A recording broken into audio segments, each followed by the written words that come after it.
Good evening, everyone. Welcome, welcome. I totally forgot to put hydrate back again last time. So I hope you learned your lesson. No, there's no lesson to learn. Who am I kidding? I brought extra water just in case, because I thought I was gonna come back to like a million hydrates. I forgot to turn it back on. That's my bad. Also, I see Elder has a hydrate ready for me. So I'll take that in a second. But welcome to the stream, Lisa. Welcome, welcome, my love. Welcome to the stream, Kamita. Welcome, welcome. Just some creep. Welcome, welcome. How's everyone doing? Kamita got first. Congratulations. Elder was so intent on the fucking hydrate. We all missed the first. We did, we did. I'm not gonna lie. Let me just take a sip of water. There you go. The first hydrate of the stream. Let's celebrate. I hope you've been drinking your water too, everyone. It's been getting hot in here. If you hear my fan in the background, no, you don't. Listen, I'm gonna die. I was first to give sips. That's good too. That exactly, exactly. There's many firsts in this in a stream. There are. But it's getting insanely hot, and one of the worst things that at work, my office is like all windows on one side, so it can get pretty steamy in there. We do have an AC now. Ask the problem. Ask the problem. So Tronum, what is the problem? You have an office with AC. Surely you turn it on. We do. The people at the office, we turn it on because it gets hot, especially in the afternoon. Um, but sometimes our boss likes to join us there in the office with her computer and sits there and just be there with us, and she doesn't like the AC on for no reason. I actually just think that she doesn't like air conditioning at all. So while we work, if she's there, she will turn it off. And I'm gonna die, dude. The minute she's out the door, we turn it back on. Because that's the problem too. Like when I go to lunch, I have lunch there. Practically nobody does. Only three people. And when I come back from lunch, I come back early to the office and I turn it on. I turn the AC on to like start going, get the fresh in the office, you know. But then she comes back like 15 minutes later and she turns it off, and I swear to God, for the people who are working, it gets very hot, you know that? God damn. It's been a couple of days. Fortunately for us, she's not coming to the office tomorrow. So we have the office to ourselves. We can turn the AC freely. Sounds rough. It's stupid. That's what it is. I don't know what's her problem. Because even in the winter, when it was cold, you know, we would turn the AC to like the heating, and she would turn it off sometimes.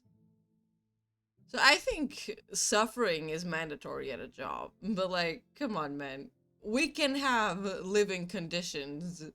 You know that, right? So that's how my week has been. Also, no one at the toilet today yet. Today. This week.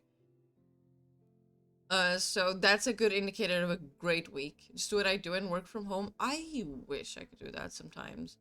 Like I get the like going out to the office and everything, but if we could just work from home, it would be awesome. Like I would just do my own thing. I do what I do there here. But it's different. We have things to do at the office actually. That's sad. I wish I could work from home.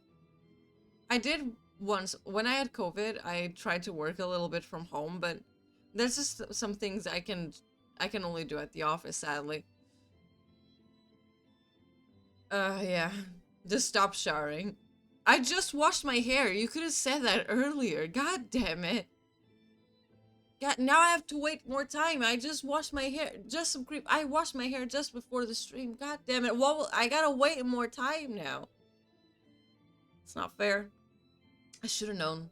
I should have known. They'll let you work from home in no time. God damn it.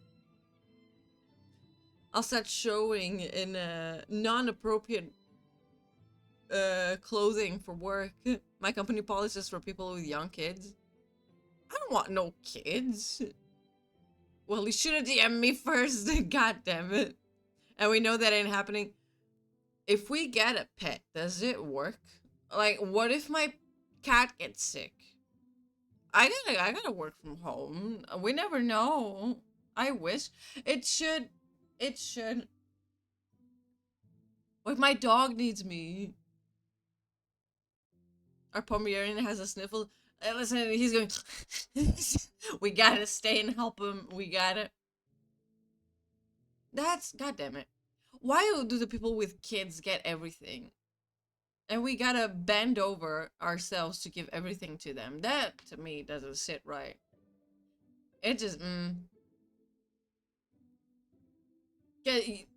I like, this hasn't happened to me, but I've seen situations where it's like, you go to your boss and you plan your vacations to, like, imagine 2 weeks in July.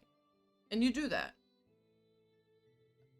And that said, you have warned your boss with plenty time. However, a person with kids goes to your boss like a week before those 2 weeks in July and says, hey, I'm gonna need those 2 weeks from July because I want to hang out with my kids because they're out of school and we want to plan a family vacation together. And the boss has the audacity to ask you, hey, do you want to give up your 2 weeks for Karen over there? She's got kids, you know, the kids out of school and they want to plan a family vacation. No. No, I don't. Karen knew that her kids would be out of school. Karen could have planned vacation. Karen said nothing. I warned you with plenty time. I don't have to do anything. And like, that makes no sense to me. Again, never happened to me, never happened to the company where I work. That I know of, let's be clear, that I know of. What I do know, oh my god, the office tea is hot, besties. When they were planning like vacation days for the company, because like we have some holidays and then the company gives some days and everything. And like the law says you can plan your vacation, like those 2 week vacation. Technically you can, technically the company does that for you. So while they were planning the vacation, apparently those vacation days had a little word in from a senior that works there. That works there a long time. And he was like, I'd like that day off. And I'd like that day off. But because he doesn't want to, you know, stop getting paid, he said, I want that day off for vacation. You plan that as vacation day? Everyone takes it off. The company closes and we don't lose money. But that's only convenient for him. And there were some people who confronted him about it because of course we know about this stuff. Who the fuck takes a holiday on that specific day? It's because it's his marriage anniversary. We know that. Like you can be blunt about it. Don't lie to us. And some people confronted him. And one of the people that confronted him was a lady. And she's divorced with kids. And she was like, hey, that doesn't make any sense that you can pick and choose what days you want. And we just have to obey to it. That doesn't make any sense. And that guy just turns to like the whole office. We're all listening. And it was like, the people who planned vacation should be the people who are married and with kids and have some, like they have to be busy. So we get to choose our time off. What the fuck did the lady do? We all agreed with her. It doesn't make any sense. Just because he wants to take that day off because it's his marriage anniversary and he wants to raw dog his unhappy wife, that's nothing to do with us. But oh, because he's a senior, apparently has some power over someone. God damn it, God. Office tea is too much. And the vacation plan doesn't make sense, I'll tell you that. And it's because of him.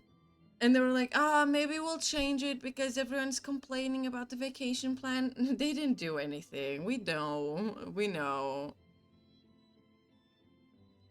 Like, the audacity of some people, of some men, too, baffles me. Just take the day off. If you truly love your wife, you would leave work one day. Come on. But no, you gotta take the day off for the whole company so you don't lose any money. Okay. Whatever. I was gonna say I don't care. I do a little bit, but I can't do anything about it. That company is actually insane. But I like the money, so that's where my heart lies. No, I'm not gonna lie to you. They pay me, and I work. But his wife wishes he went to work? Probably. God, I never met his wife, and I hope I never do. Because he is a despicable man. He is... Let's just say, if he was a woman, they would call him a whore. He just does obscene things and obscene commentary that no one asked. It's disgusting. All I do is see him walk around the whole company with talking on the phone. I don't even know what he's doing. He just talks on the phone all day. I just see him go, like, from corner to corner of the whole company, walking and talking on the phone. Okay. That's why when I am in my own computer at work and I'm searching for cars and bumper stickers and anything, I don't feel bad. That is a shit show. And I'm getting paid for it, so I'm not gonna be dumb and be different. Duh. If I can get money while I'm doing some other stuff, fuck yeah. My YouTube uploads, my, like, the thumbnails and everything, I do all of that at work. The Discord announcements at work. It's technically work, but not work for the company. It's my own work, which is work. That I also get paid sometimes. Thanks to you guys, I appreciate it. Oh, god damn it. Anyway, we're here for creepy vibes, right? We're here for chapter 2. Let me open this game.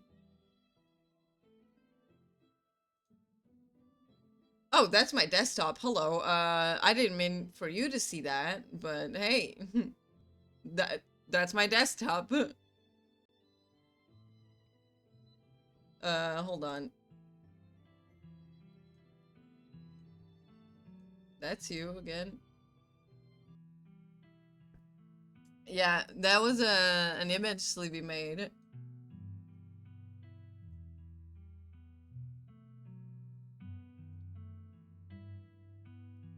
Listen, I'll vibe as much as I can, but I can only exhibit so much creepiness. Oh, of course. Listen, it's definitely okay. Don't worry about it. You are free to lurk, and if it gets too much for you, I definitely understand if you leave. There is a content warning. Please make sure you are safe.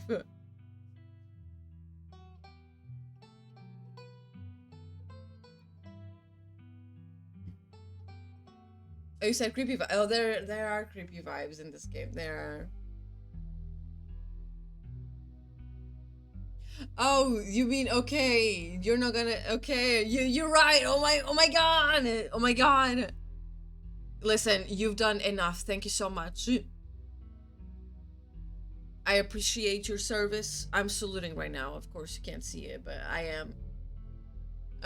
So, listen, any vibes you give off, perfect. Throws chair. God damn it. Why'd you do that? Now you should go pick up that chair, because I'm not gonna pick up the chair for you, okay?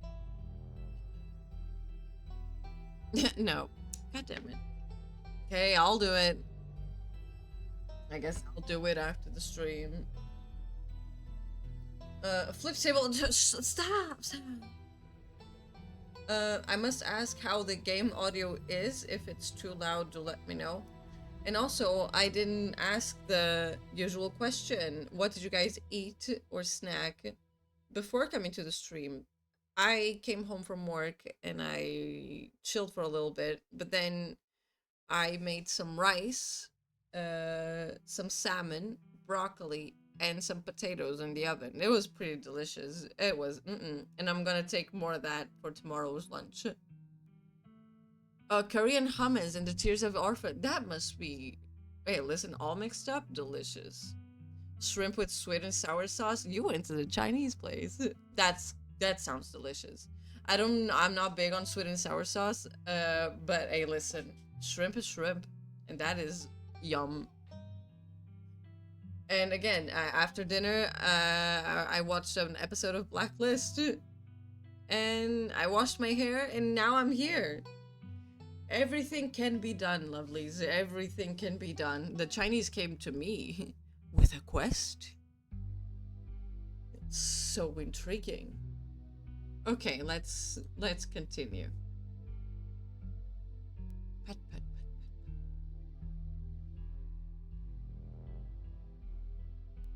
Okay, load, and it must be this one. Okay, yeah, if you'd like to continue with this word saying, blah, blah, blah. Okay, and we did save the game here. We did. Okay, continue.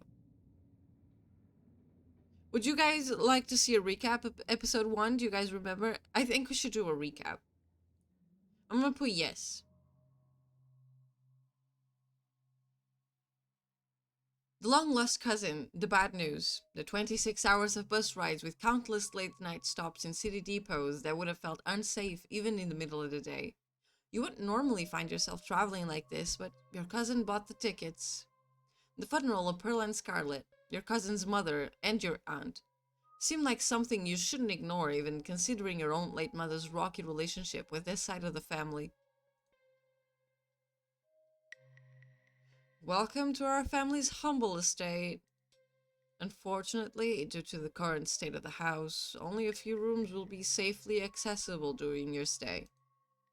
I wouldn't go wandering anywhere else if you value your limbs. The floors have been known to give out. Oh my god. So has Stella mentioned she's famous? Oh, Avery, I'm not famous. Look, if you're not gonna go around tooting your own horn, you know, I'm gonna do it for you. Stella sighs. I'm a YouTuber. She hunts cryptids. A single deer remains behind, staring down at the beam of Stella's flashlights, while Gretchen whines and pulls at her harness. Y'all eat those words when I come carrying around a mountain lion corpse out of those woods at dawn. Come on, you whatever your name is, grab that flashlight and help me line up a good shot. As the creatures in the tree line grow louder and more numerous, Gretchen violently strains against her harness. You dive forward and scoop Gretchen into your arms just before she manages to wriggle out of her harness. Your eyes fixate on the dark tree line over Duke's shoulder. God damn it.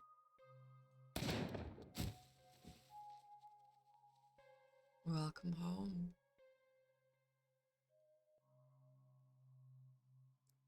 My grandma called them the ditchlings, and they are a terrible omen, the sign of great suffering and destruction to come.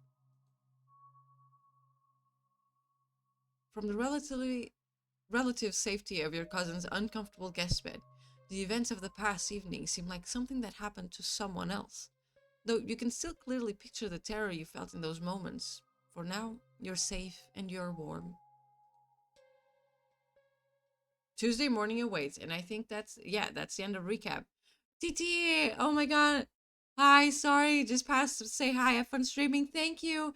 I hope you had fun in your stream too. I saw you were playing Doki Doki. I hope that went well. I'm kind of scared to play that game. I heard it breaks the fourth wall dimension, and I'm not ready for it. But I hope you had fun. Tuesday morning awaits. Wake up. The game is a little loud on my headphones. I'm gonna turn it down a little bit. If you need me to turn it down on OBS, do let me know. You open your eyes. The sun has risen. The birds are singing. You are still alive, and for now, you are safe. Your gaze wanders across the room to the window and the wood beyond. You wonder if the monsters are lurking there right now, just beyond the trees, ready to pounce as soon as you leave the crumbling estate. A familiar unease settles into your gut, tangling into a knot of anxiety, wriggling as the events of last night play out in your head. You can't help but remember Duke, slumped against a tree, pieces of him scattered across the clearing. You're not sure if you'll ever feel okay again after what you've seen, but you can't stay in bed forever. Hunger pulls you from the clammy depths of the mattress. I want to check the... Oh my god! Guys, look! The possum is here! I made us a little friend. I'm gonna check on him. Oh my god, he has bread. You open the drawers to check in on the little possum you met yesterday. Oh, good. He's still here. That's nice. I can pet him. You reach in to pat the little man. He immediately plays dead. God damn it, I thought he was dead for real, for real. You leave him to his theatrics and close the drawer.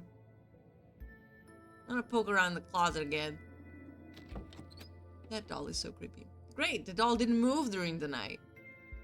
Maybe it isn't haunted after all. Though, after everything you went through yesterday, that's hardly a consolation. You turn back to the rest of your room. I'm gonna look out the window. You creep toward the window, carefully not to be seen by whatever might be lurking in the garden. What was there? For a second, you thought you saw movement. Could have been an animal. Could have been something else. Whatever it was, it's gone now. Maybe you'll head out in there and investigate after you finish waking up. I'm gonna text her. It's probably a good idea to check in with your new friend. You can't imagine she's holding up very well. I'm gonna say, how are you holding up? It might take her a minute to get back to you. In the meantime, get dressed and head down to the kitchen. Time to start your day. You're back in the kitchen. Frou-Frou eyes you from her favorite spot on the counter. Oh my god. Excuse me, ma'am, but may I pet you? May I pet your beautiful fur? Part of you hopes that flattery might win over. As silly as that may seem, you are, after all, talking to a cat. This must be when the talking to animals must come in handy. Frou-Frou merely flickers her tail faster. It doesn't look promising. No, it does not. I'm so sorry. Hey. You sure took your time getting up.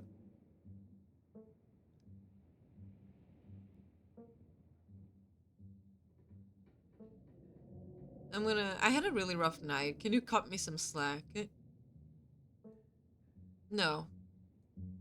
It's not my fault that Stella got you all worked up, and I'm late enough as it is. So, listen up. I wanted to make sure I relate this message in person, in case you decided to ignore my texts again. I don't want any repeats of last night. From now on. Sorry, no running around in the woods after dark. It's dangerous out there. You could fall down a cliff. You could get stuck in a hidden cave somewhere. You could get lost in the woods and never be found. Just because nothing happens here doesn't mean it's safe. And just because Stella spends a lot of time in the woods, it doesn't mean she'll keep you out of trouble. I want you home by sunset from here on out.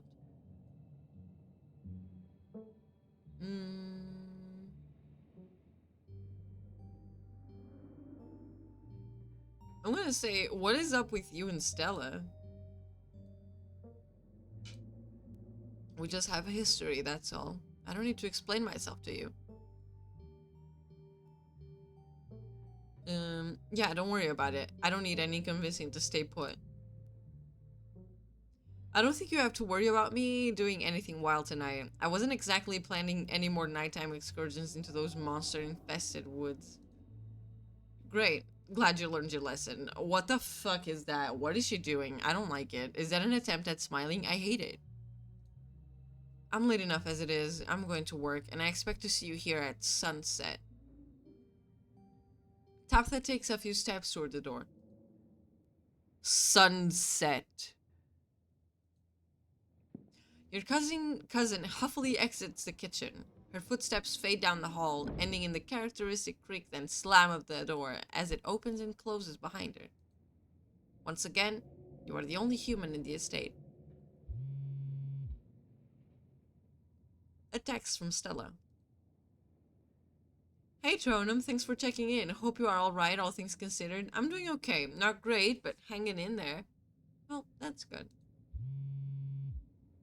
Up most of the night on cryptid forums, but no good answers yet. I'm at the library if you want to join.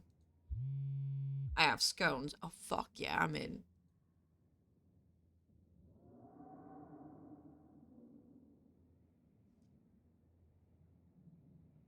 I'll be there in a bit, still waking up. And that's that. Time to start your day. I'm gonna make a PB&J. Sure, Stella might have scones at the library, but scones are later. PB&J's now. You quickly scrape together the ingredients and gobble up a delicious breakfast. And that's that. I'm gonna investigate the garden. As your eyes wander to the garden door, you shudder. Remember the brief glimpse of something you saw from your upstairs window. It was probably just a raccoon. God, I hope it was. But the uncertainty of what you saw gnaws at you and compels you to investigate, if only to prove that it was nothing. At the very least, you don't see anything now.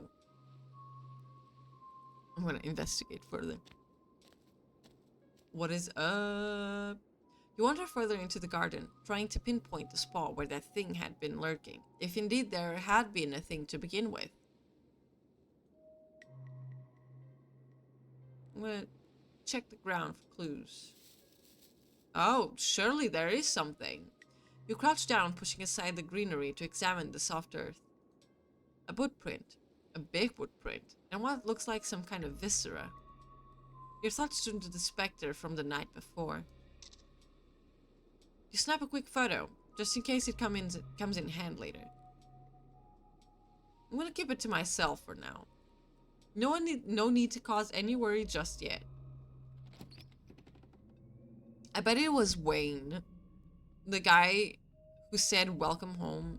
God damn it. You head back inside, time to figure out what to do with the rest of your day. Yeah, I'm gonna head to town, I guess. The walk back to town is much less pleasant today than it was yesterday, when you didn't know. Sorry. When I stop mid-sentence, with all the talking, I yawn a lot. So that's my bad. So just so you are aware of what's happening. When you didn't yet know that the woods were full of monsters and strange men who know your name, you stare anxiously into the darkness between the trees, searching for any signs of movement, but the woods are still, at least for now. Continue. Ooh.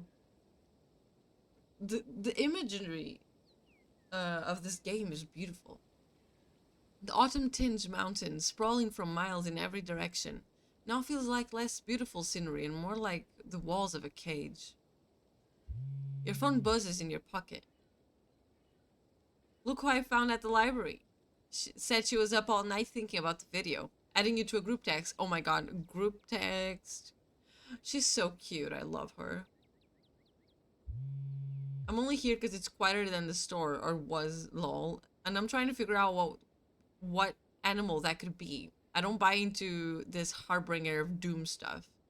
I love Kanika. We know that what animals they are. They're ditchlings, and they are harbingers of doom. It sounds like they're having fun. I'm gonna send a heart emoji. You send a heart emoji and put your phone away.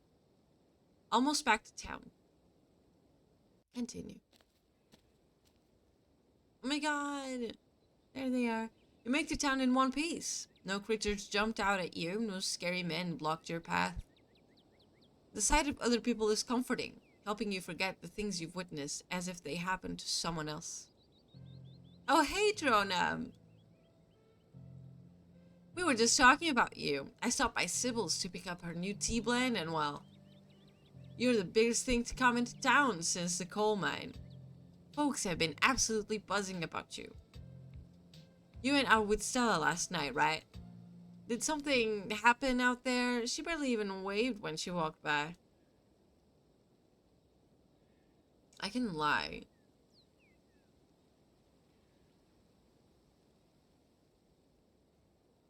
I'm gonna lie. Duke had a hunting accident. We bumped into Duke a couple of times while we were out there, and he had a hunting accident. Whoa, what? Is he okay? No. I'm afraid Duke's no longer with us, Avery. Holy crap, I can't believe this is the first I've heard of it. Has anyone told Bo? Yes, she's taking it as well as you can imagine. I'll be going up to check on him today. The poor lad. I can't believe you had to see that, Tronum. Tell you what, I'm on break for the next half hour. How about you swing by the diner? Winnie can fix you some of Sybil's new blend and try to calm your nerves. It's chaga and lemon balm. It's always helped me on those bad days. And if you need to talk about what happened, I'm all ears. I would trust you with my life, Avery. Anyways, it's up to you. See you around, Turnham. See you, Sybil. Take care now, Avery. I see you're a private person. I can respect that. You never know how someone might respond to hearing the truth about what you encountered last night. I'd better get back to it myself. I'm glad I was able to catch you this morning, if only to see how you were holding up. Please don't hesitate to stop by if I can be of any help. Ooh, she knows something.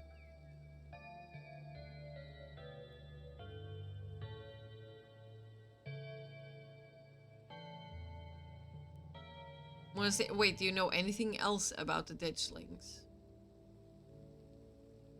I know you said you didn't know much beyond those stories, but I'm afraid that's still true. But I'm sure that you and Stella have what it takes to get to the bottom of things. I'm so sorry to cut our conversation short, but I've got things that need tending to.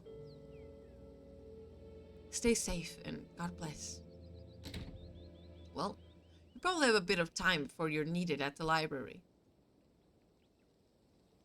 I'm gonna go to the general store. Oh, you're new. I still haven't seen you yet. This is the first time seeing the general store in the light of day. A young man sits at the table by the register, too preoccupied with his phone to care that you stepped in. This is the guy we tried to recruit, but he didn't want to join us, right? I can offer. I'm gonna keep these boiled peanuts until the end.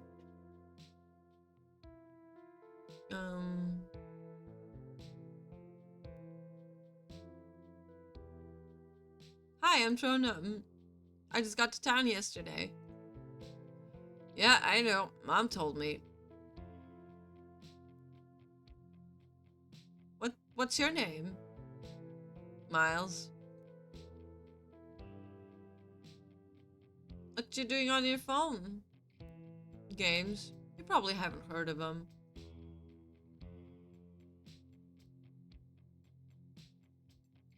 If I wanted to buy chips or something, do I talk to you, or... Miles size. I guess, yeah. Kanika decided to skip work today, so of course, whatever plans I had didn't matter. Just take the chips, I don't care. Won't Kanika get mad? Well, she shouldn't have let me in charge while she's off doing whatever. If Kanika cares about running this place right, she can hire someone else and let me live my life. She inherited the store, and I don't want to keep getting suckered into working here just because I'm her brother. We make most of our money on bulk orders anyways. A bag of chips doesn't make a difference.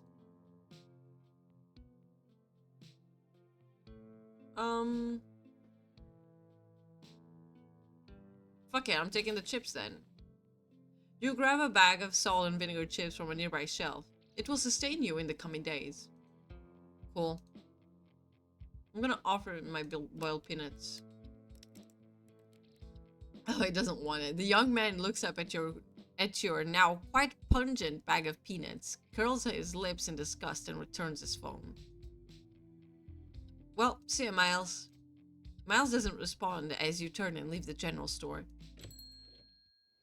Well, I stole. I'm gonna swing by the diner. You head towards the diner. Oh my god, Avery, hi. The diner is a little quiet today, but the air is still heavy with the tantalizing smell of breakfast. When I talk to Avery. You slide into the booth across from Avery. Hey there, stranger. Before you can exchange words, Winnie sidles up a fresh mug of tea in your hand. Heard you might need this. The answer to 29 down is oink, by the way. What? But the clue is pen sound. How is that a sound a pen makes? Wait, pen like pig pen? Are you kidding me? How was I supposed to guess that? I don't know why you even bother with those things. They're just gonna frustrate you. It's just something to do to fill the time, but maybe I should switch to Sudoku. Winnie leaves Avery contemplating daily newspaper puzzles, returning to her seat behind the counter. So, what the hell really happened last night? You can tell me, I won't judge. I'm gonna try my tea. You hesitantly take a sip of your tea. It tastes like you're drinking mold that someone tried to unsuccessfully spruce up with lemon balm. It tastes healthy. I'm gonna take another sip. The flavor is strong and slightly unpleasant, but something that tastes this bad must be good for you. Wow, not a lot of folks take to chaga so quickly. It's a fungus that grows on birch trees around here, supposedly super healthy, and it makes for a challenging drink. Color me impressed. Last night still feels raw. Why don't we just talk? I'm not sure I can really talk about it. What if we just chat? I totally feel you. What do you want to know? Have you lived here your whole life? Nah, I moved here from Charlotte. Gosh, 3 years ago? Maybe a little more. I've lost track. Aunt Weenie offered me a place to stay and a job, and who was I to pass on that sort of generosity? Thank you, Elder, for the hydrate.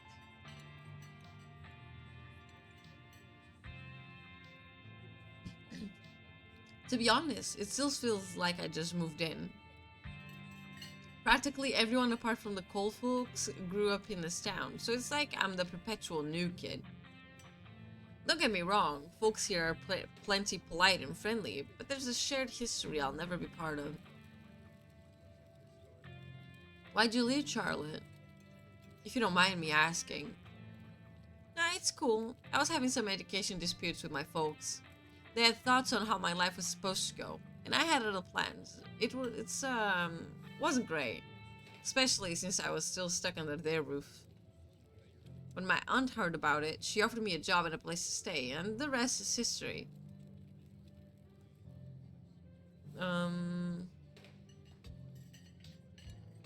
Do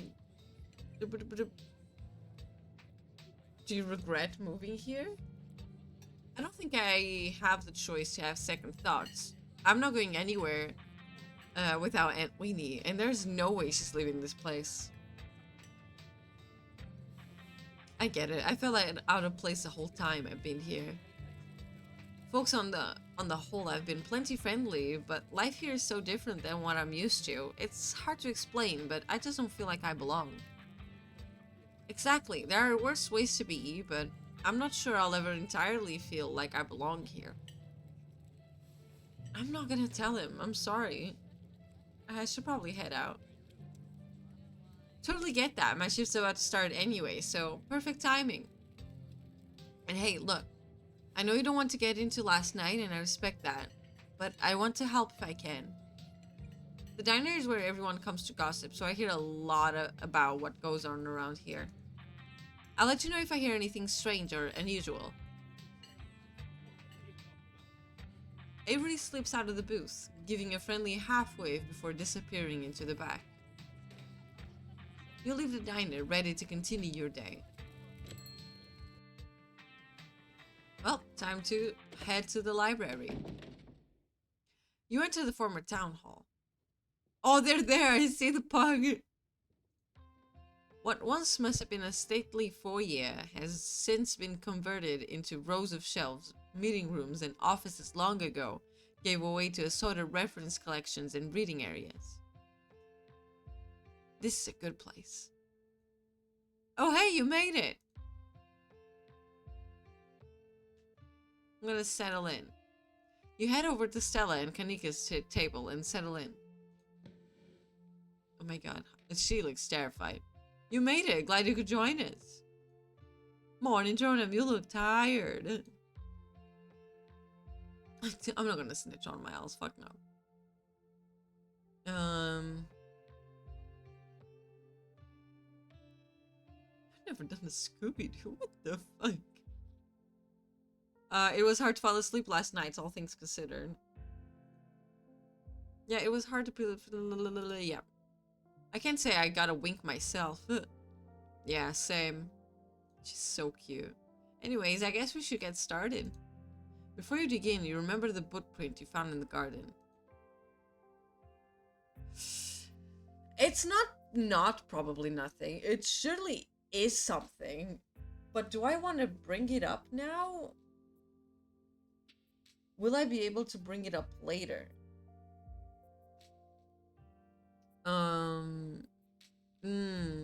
There's so much going on though.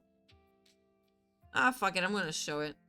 Hey, before we dig in, I found something in the garden this morning. You hold up your phone and show Kanika and Stella the photo you took in the garden. These prints were in the bushes with a clear line of sight of my window. Dang, that's creepy. Are you okay? What in the world is that liquid around? It looks like pus.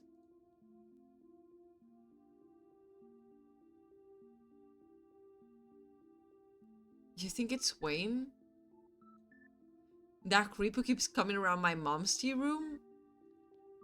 He snuck up on us last night and called out Tronum by name, and those footprints match up with the mining getup. Whoa, apparently I missed a lot last night, huh? I wonder if there's any connection between that guy and what happened in the woods last night. Like what? I mean, I don't have anything specific, but we do have that whole prophecy of impending doom angle to explore, and this photo is weird. I can't stop thinking about those splatters on the ground. If he's sick, maybe it's from the creatures you encountered. Oh, hey! Hey there, strangers! And literal stranger. Your library is incredible. I can't imagine how much work you have to put into maintaining this sort of collection. Thank you. Hey, Oscar, this is Tronum. You know, Tabby's cousin. Oh, I should have known you were Scarlet. You look so much like Vivian. Not that I knew her very well. I was still a little kid when she left. But that Scarlet resemblance, it's, strong. I'm Oscar Gutierrez, Chief Librarian and only librarian. Oscar's amazing. He practically built this library from scratch.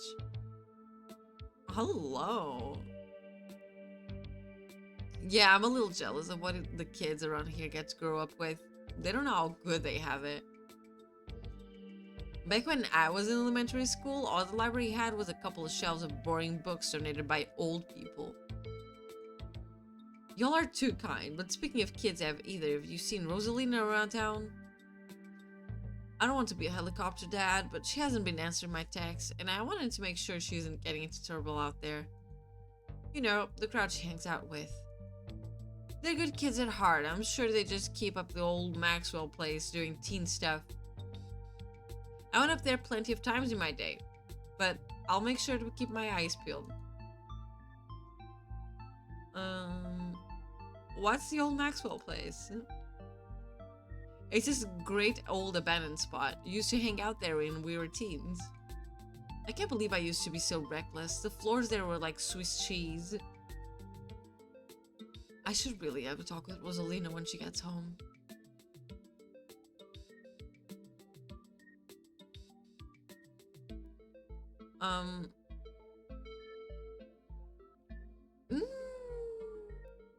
Yeah, I don't like the thought of teens getting up into mischief with all those ditchlings in the woods. Ditchlings?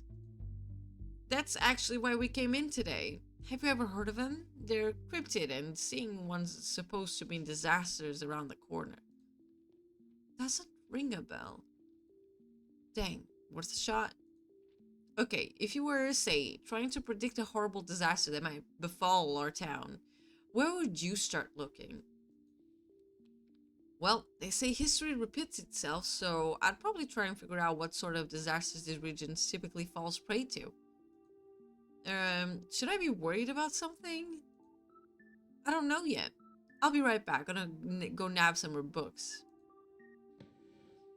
The dog. Behave while I'm gone, Gretchen. Ah, you don't have to worry about her, Stella. You're such a good dog, aren't you, Gretchen? Oh my god. Here, have a biscuit, old gal.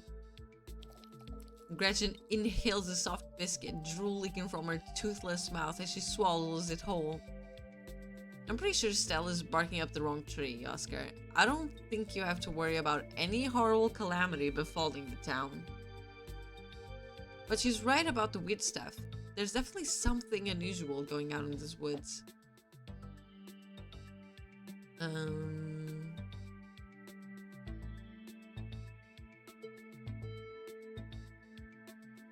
A man's already dead. I'd say it's plenty reasonable to play it safe. I'm gonna try calling Rosalina again. I'm sure she's fine, really. Rosalina's a smart kid. She knows better than to go around getting into trouble, and we'll make sure to keep our eyes peeled.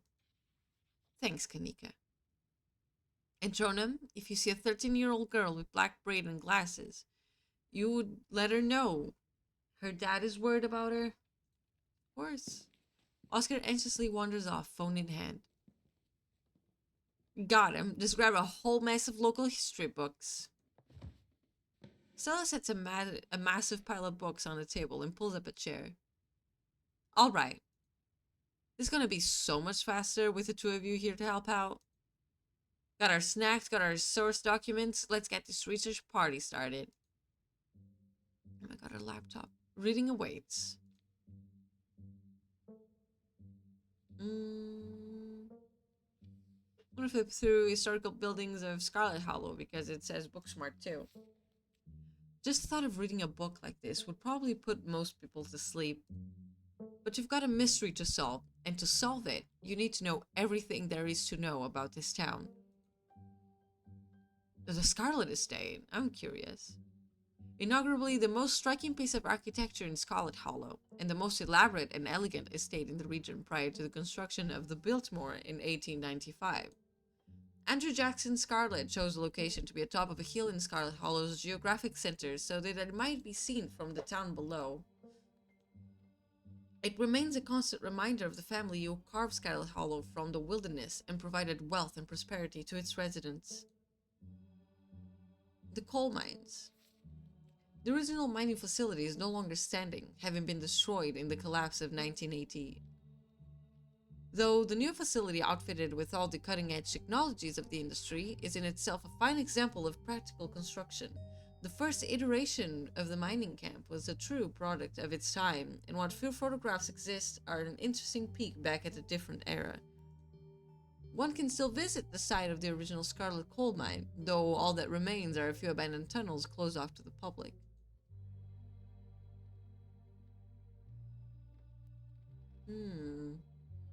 Church. One of the first buildings constructed by the Scarlet family, the Scarlet Hollow First Baptist Church, still sits on its original foundation, though the building was reconstructed to accommodate the influx of citizens during the Scarlet Hollow coal boom in the late 1800s. Attendance has dwindled since the infamous mine collapse of 1918, and while the building may have fallen into disrepair, its simple vaulted ceilings still evoke awe to any who enter. Okay, another thing. You close the book and put it back. A history of Scarlet Hollow's coal mines. Forced into retirement at age 50 due to a war injury from his time in the Indian Wars, exacerbated by his short stint serving as captain in the Confederacy, Silas Scarlet also lost his eldest two sons to that bloodiest of wars, leaving his third eldest son, Andrew Jackson Scarlet, to take charge of the mine. Under his leadership, the mine prospered, undoubtedly in part due to the growth of the railroad industry, managed to invade the coal union for decades, making them one of the most profitable mines in the country. Andrew Scarlet built the surrounding town into what it is today, with expensive stone buildings, a bustling main street, and overseeing it all, the elegant Scarlet Estate that was, until 1895, the largest and finest feat of the architectural in the region. Culminating in the tragic collapse of 1918, it was found that Charles Shaw, the co-manager of the mine, had loosened security measures to increase production during World War I, resulting in a fatal collapse and the deaths of over 160 men and boys, some as young as 10. The casualties included Andrew Jackson Scarlet's son, Theodore, his brother Enoch V Scarlet, who had taken over for their aging father during the bustle of the war, managed to pull the mine from the brink of ruin, thereby saving the town. So this is how your family made its fortune, I guess. Silas Scarlet soldier, woodsman, leader. Oh, hello. Silas Everett Scarlet was born to Colonel Everett J. Scarlet in 1818, one of 12 siblings. He grew up in eastern North Carolina during a tumultuous time in the state's history, and not much is known about his life before he joined the army in 1836. He quickly rose through the ranks, in part due to his father's connections, but also due to a particularly ruthlessness, for which he received the nickname Bloody Silas Scarlet. The federal government granted the now Captain Silas a tract of bounty land in exchange for his service in the Indian War, and he settled into the hills of North Carolina in 1841. That land would become Scarlet Hollow. But it started as a simple log cabin built by Silas on two hands, occupied by his family of 10. Sila, his wives, Mary Joseph Scarlet, and their 8 children. God damn. Logging business brought by many workers and fellow landowners to the hills, but it wasn't until Silas discovered rich seams of coal running underneath the entire region that Scarlet Hollow was really put on the map. He saved what he could and bought the surrounding hillside at a great discount, cleverly hiding what he knew about the land's true value. Thus, he had all the resources to found Scarlet Hollow's now famous coal mine. You're finished with this one. Appalachian folk monsters. A few entries catch your eye. Mothman, the Jersey Devil, Ginseng Babies, the Bell Within, Hopkinsville, Wampus Cat, Tommy Knockers, Talipo.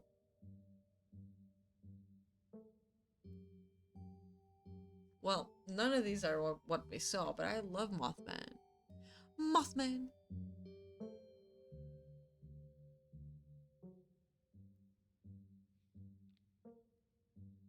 Just making sure. Mothman! Oh my god. The Mothman is a large flying creature generally described as humanoid with glowing red eyes. It was first spotted by a couple in West Virginia in the mid-1960s and was encountered in the region several more times in the following years. The Silver Bridge collapse of 1967 has been linked to a series of Mothman sightings, and it's said the presence of the creature served as some sort of omen or was a catalyst that led to the disaster. This has since become an important aspect of Mothman, with sightings of this cryptid often taken as a sign that some great misfortune is soon to follow. The Jersey Devil. Though the Pine Barrens, a place where this creature is said to have been born, are far from the Appalachian wilderness, sightings of the Jersey Devil have been documented all throughout the forests of the eastern United States.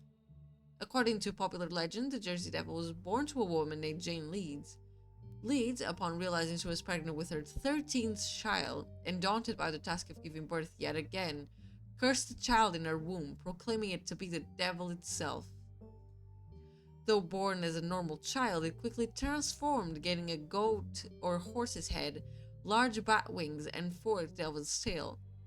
Kicking at the family and lashing out with its tail, it flew up the chimney and out into the night, disappearing into the Pine Barrens.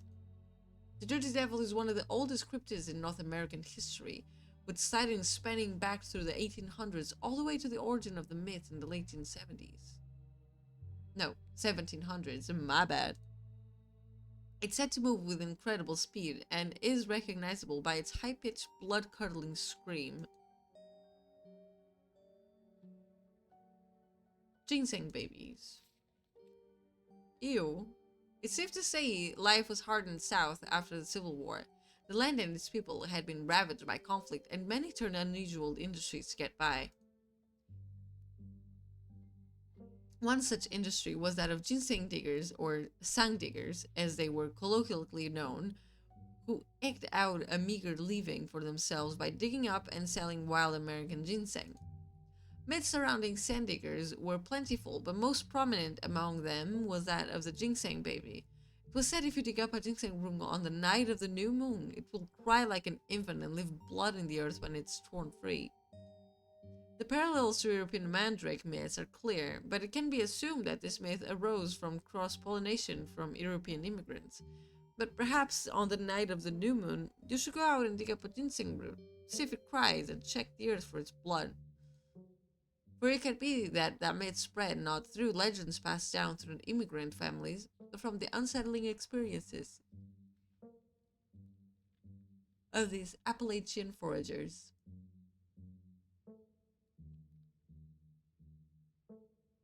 The Bell Witch. Oh my god. One of the most famous hauntings in North American history, the Bell Witch, a strange entity that plagued citizens of the Red River region of Tennessee in the early 1800s.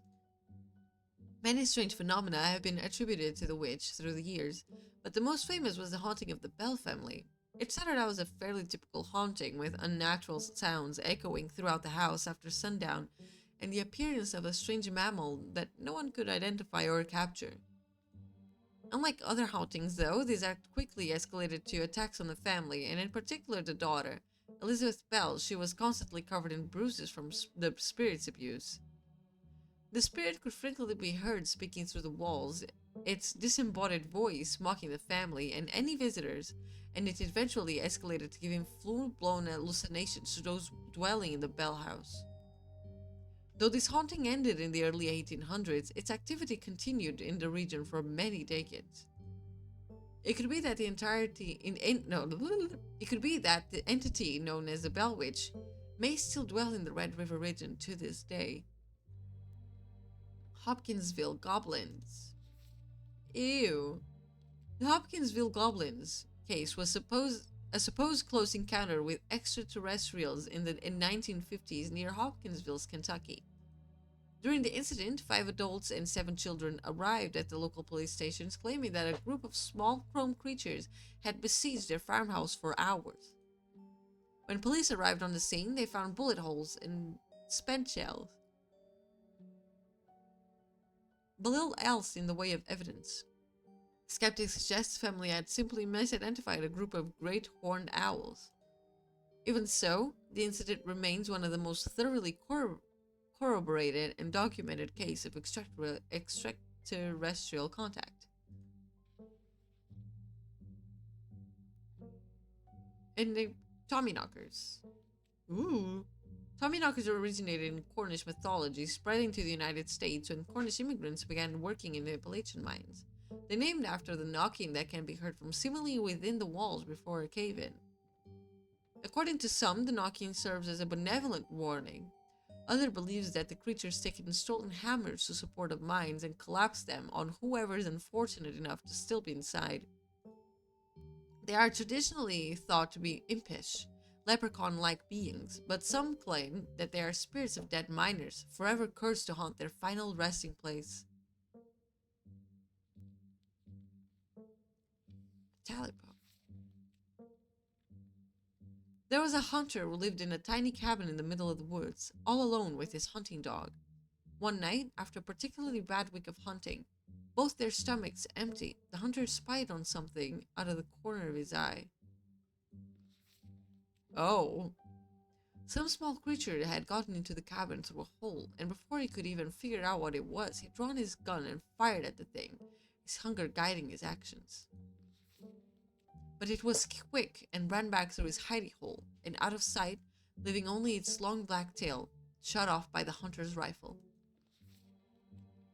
Guess this'll have to do, he said to his dog, and threw the tail into a pot to cook a soup. He and his dog ate well that night, that tail filling them both up. The hunter crawled into bed satisfied, and his dog curled up at his feet. He woke up to the sound of long nails scrabbling across the wood. His dog was nowhere in sight, only a rumpled spot on the covers where he'd been, and in the gloom he saw two big yellow eyes staring right at him. "I want my Talipo," a high, hoarse voice croaked from the darkness. "Go away," he screamed at the thing. But it stepped closer to him, still shrouded in darkness, the sound of long claws dragging across hardwood accompanying its movements. "I want my Talipo," the creature growled again. "I'll get my dog after you," the hunter squeaked, his voice catching in his throat with fear. But there was no dog to be seen. Goddamn. Before the hunter could so much as scream, the creature leapt from the darkness, long claws stretched out toward the hunter. No one is sure what the creature did to him that night, but the next morning, all that remained of the hunter, his dog, and his cabin was a chimney, standing alone in the woods. Okay, I'm done here. You close your book and put it back. I think I'm all done. Let's check in. Alright, if we're going up with what Kanika's mom told us last night, I think we can rule out any natural disasters as what brought the ditchlings here. But not unclear incidents. Looks like our state has a history with those. What about y'all? Find anything? A cat! Oh my god, he's majestic. I love him. Before you can respond, a handsome black cat leaps onto the table. Stella quickly slams her book shut. "Oh, hey, Pixel. You might want to close your book. He loves to rip up any paper he can find." Oh, he looks mischievous. Haha, don't worry, little guy. I didn't forget your treats.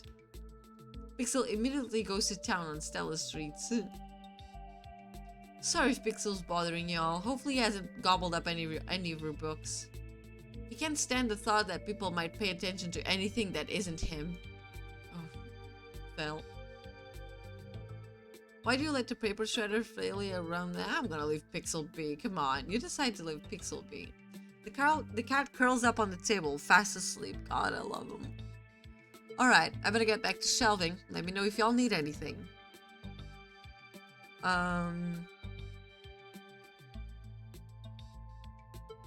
Let's talk about the historical buildings of Scarlet Hollow. That's a topic.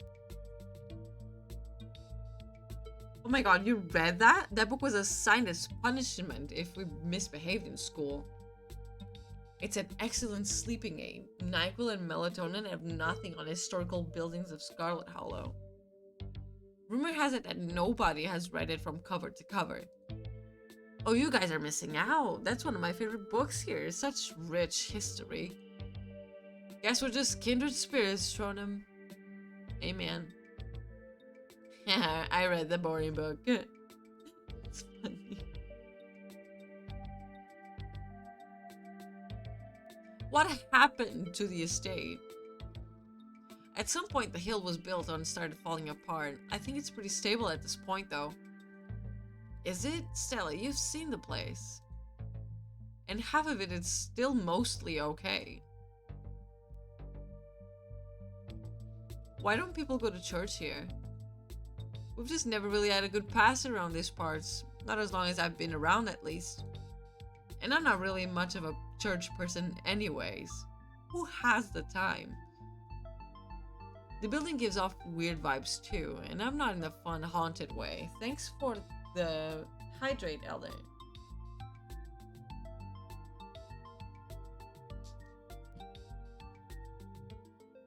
About the coal mines. Kanika visibly shudders. I get cold sweat just thinking about being in a place like that. I feel for the guys who work up there. I could never. Speak for yourself. I love a good crevice.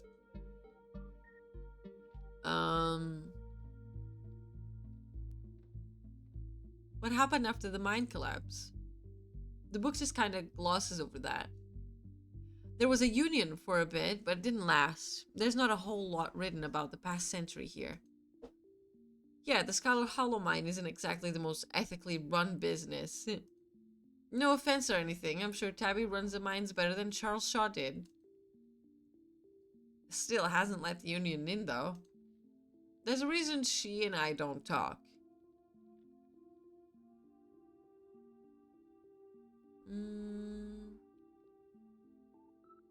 A union busting mine collapse from poor working conditions. Color me shocked. Yeah, it's pretty awful. That's what the sculpture up front is for, commemorating all the men and children who died that day. Every kid in Scarlet Hollow learns about the collapse of 1918. Our teachers love to emphasize how many children they had working down there, probably to try and show us how good we have it or whatever. Low bar if you ask me. You know, that could be the ditchlings are warning us about. Another collapse. Writing it down on the list of potential disasters. Eesh, Stella, that's morbid. And besides, it was all Shaw's fault. The labor market, it was more strict. Oh my god. The labor market is way more strict now. There's no way you could get away with that kind of safety cutbacks you pulled. You also think the mine is about to collapse, right? No, I don't think so. Phew, had me worried there for a second. I hate to give Tabitha any credit, but the mine is safer now than it was back then. Still, what a horrible thought. You never know. It's true.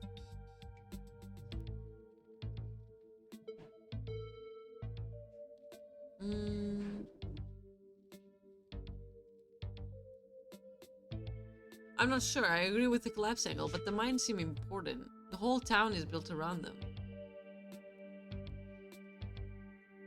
Yeah, that's fair. They're bound to be relevant in some way. Hard to argue against that, but that doesn't really give us much to go on. And just because something seems obvious, it doesn't necessarily mean it's right or relevant. She's so right. Stella, what was there you were saying about nuclear incidents? You were talking about the Goldsboro thing, right? Yeah, apparently in the 60s, a B-52 carrying a live warhead broke up mid-air and dropped a couple of bombs. Fascinating bit of history there. The first of the two bombs landed upright after its parachute got caught in a tree. Thankfully, it didn't go off. At the time, the government claimed that the bomb was unarmed, but it later came out that the only thing preventing a detonation was a single electrical switch which failed to trigger on the descent. And 60 years later, the second bomb still hasn't been recovered. Right? Its conventional explosive disintegrated in midair, but most of the nuclear material was made unrecoverable by flooding. If I remember correctly, they just buried it and sealed it up.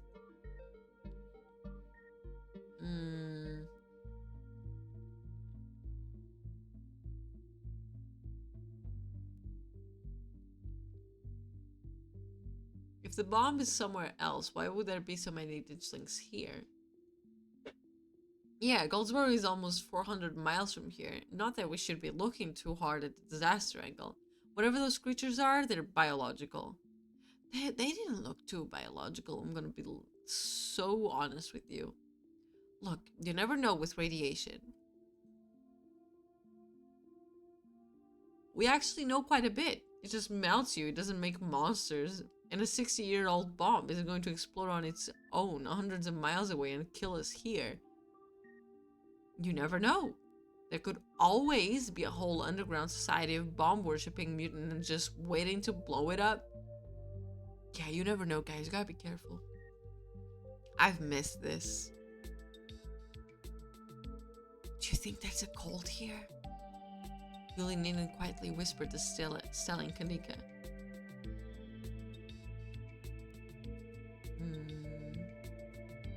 A lot of folks here feel tense and closed off. The whole vibe of this town is off, and it feels like folks are hiding something. Or maybe people here are just aren't used to strangers. Do you think Wayne factors into any of this? I honestly wouldn't be shocked. There's something seriously wrong with him. Like, I can viscerally feel it in my guts. Maybe he's sick. Maybe that has something to do with what you saw in the woods. I don't know. I'd buy it.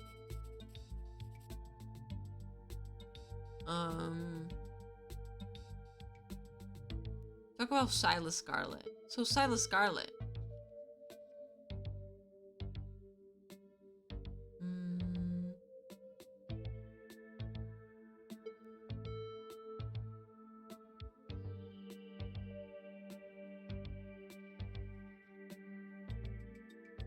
I don't think he's really relevant to whatever is happening right now.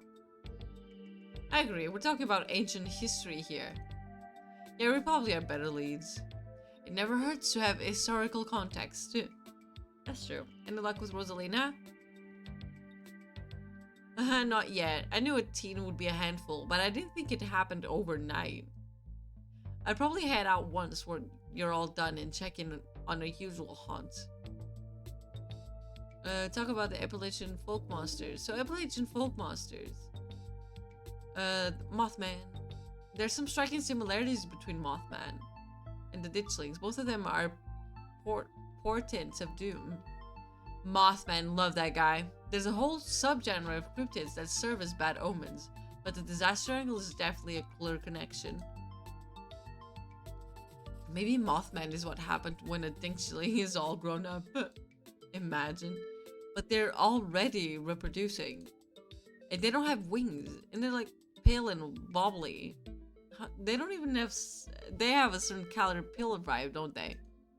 Why am I even engaging you on this? Potents of doom aren't real. Yeah, they are.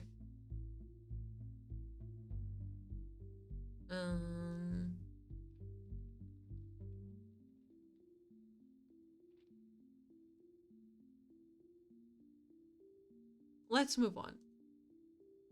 What do you all think? There's an awful lot of mind-related stuff in my notes. Maybe that should be our next stop. We can poke around, find out if anyone's seen anything weird. Just to clarify, you're suggesting we go to question some of the miners, right? We are not poking around unprepared in the actual mines, right? Right? Yeah, totally. 100%. I would never. We don't even have a good reason to go down there.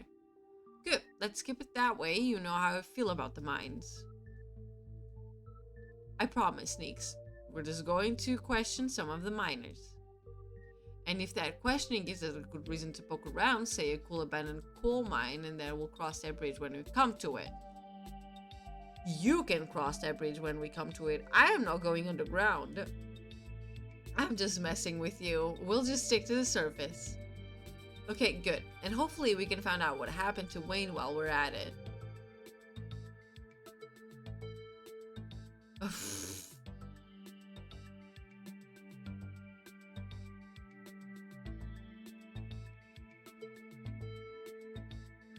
I have to be home by sunset.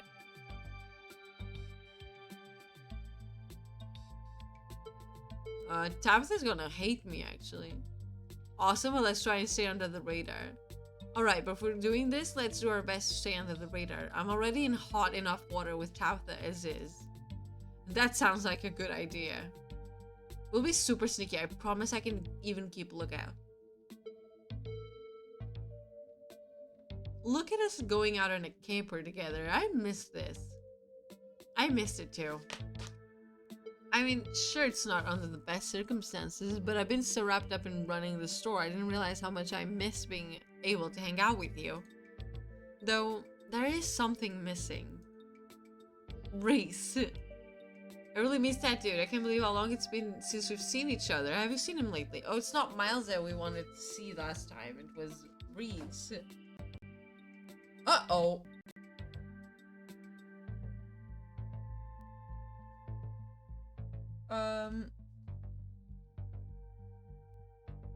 Am I still listenable? Oh my god. Okay, yeah. I, on accident, I like stretched my legs out.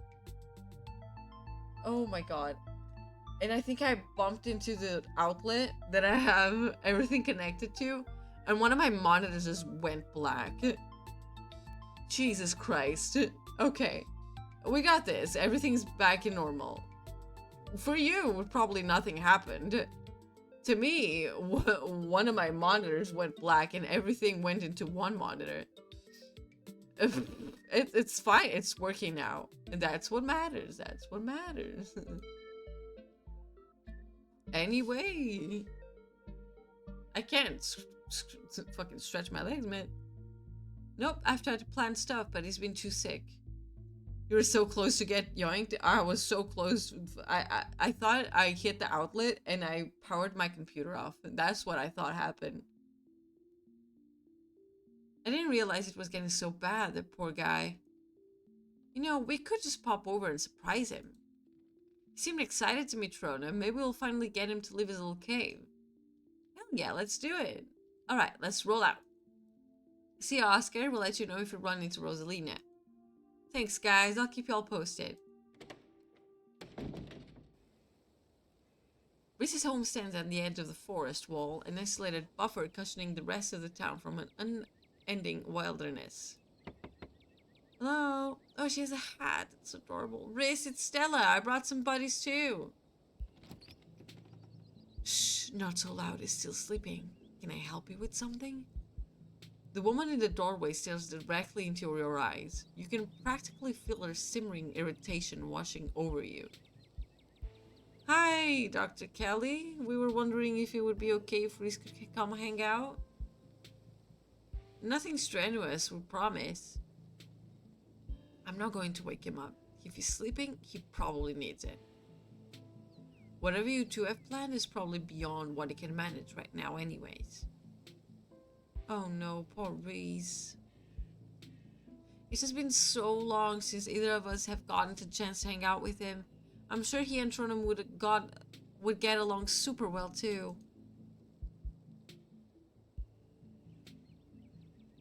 I could lie. I'm gonna lie. Stella's right. We're just going for a light walk, and I've heard such great things about your son. I'm only in town for a few more days, and it'd be a shame if I didn't get the chance to meet him. Dr. Kelly looks up at you, up and down, and sighs. Alright, you win. He's usually feeling his best around mid-afternoon. Why don't you come over tomorrow? We can have some supper, and y'all can hang out for a bit. I don't promise that he'll be perky, but I'm sure it'll brighten his spirits to see you two again. I'm sure he'll be happy to meet you too, Tronum. That would be great. I'll bring a side dish. Maybe deviled eggs? Does he still eat those? No, eggs are a little much for him. They don't settle well. You can leave the cooking to me. I know what he can handle. Okay, I'll bring soda then. That's not... Okay, yes, fine. You can bring soda. Nothing with caffeine. Ginger ale, preferably. Oh, and leave the dog at home. She might cheer him up, you know? Those therapy dogs in the hospital. No dogs. Thanks so much, Dr. Kelly. We'll stop bothering you now. See you later. Dr. Kelly nods in acknowledgement and quickly shuts the door. The sound of several locks clicking into place can be heard from within. Uh-oh. God, that woman makes me so nervous. I remember she used to be so nice and career-free when we were kids. She always had the best stickers when we get them our shots. Oh my god, stickers, I love stickers. Maybe she's just stressed about Breeze. Or maybe she's just nice to kids. Either way, I guess it's just the three of us. You wanna drive? Yeah, sorry, I don't like the thought of going up there without the van. Cool, I'll take my shortcut then. It shouldn't take long for me to get there. You're welcome to tag along, Tronum. Don't worry, I won't be offended if you're rather ride with Kanika. I'm sure you're probably sick of the woods. Either way works for me. I'm gonna ride with Kanika. Why not just drive up with Kanika? Aren't the mines a bit of ways off? Don't worry about it, Tronum. There's a lot of junk in the back of my van. It gets tight with more than 2 people. Well, I'm gonna ride with her. I'll ride with Kanika. See you at the mines. Oh my god, she's adorable. I love her. Kanika is a careful driver, but her old van still bumps around in the mountain roads. Thanks for indulging us on that little diversion. Bruce's mom can be a law, but I'm glad we have a solid plans for tomorrow. Stella and I haven't actually really seen much of him in the past few years. That sort of isolation can't be good for his health, no matter what his mom says.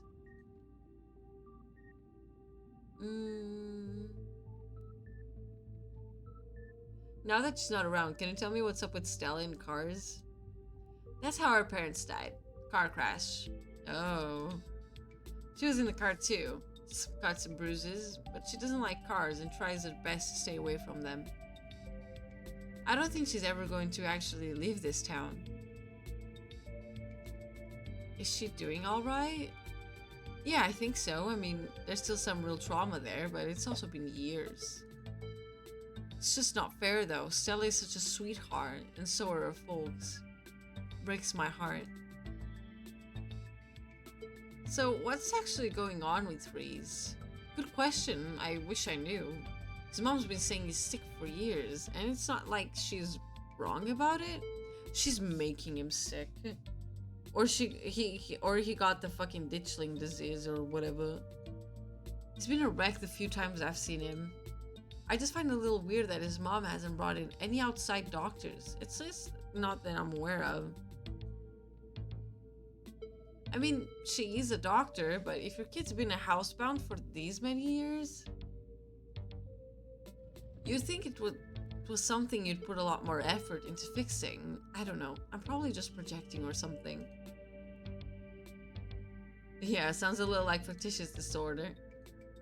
Yeah, I try not to think about that.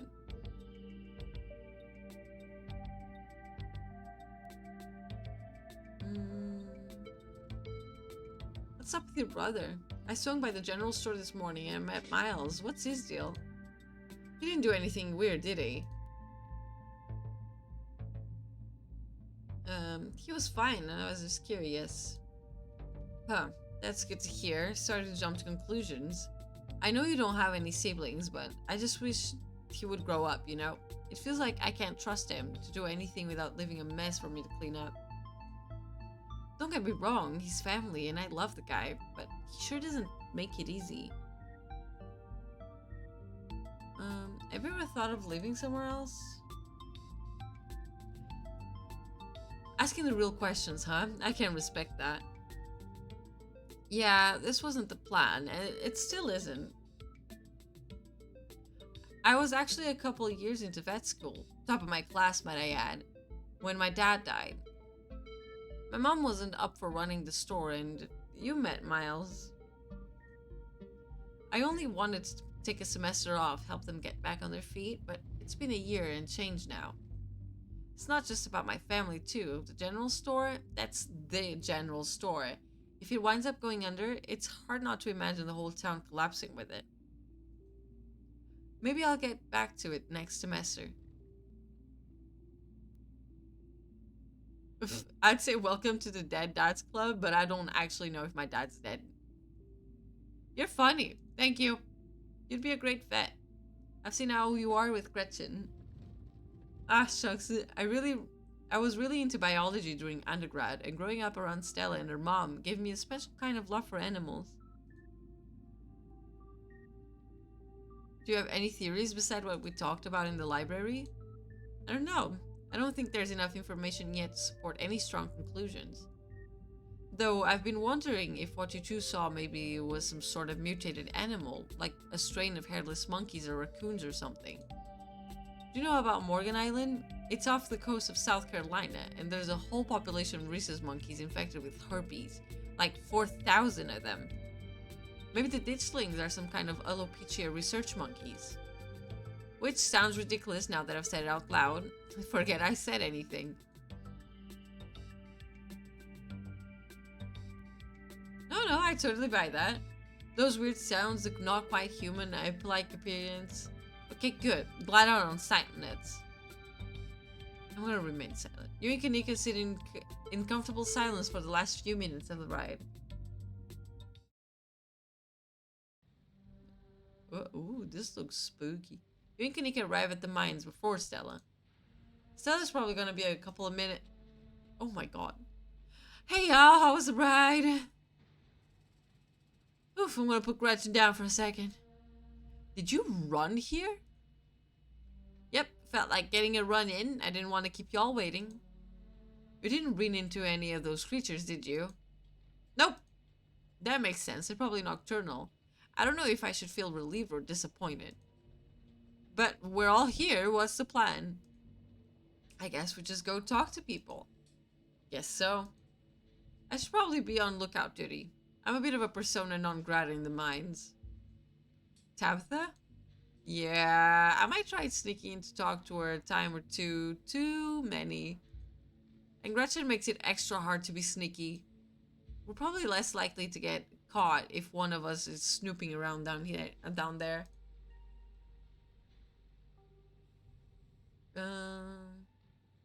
Yeah, I take it I'm the one of us you're talking about. Tabitha and I aren't exactly friends, and pretty much all of the miners shop at the general store. I don't want to make folks uncomfortable, you know. It's probably for the best, Tronum.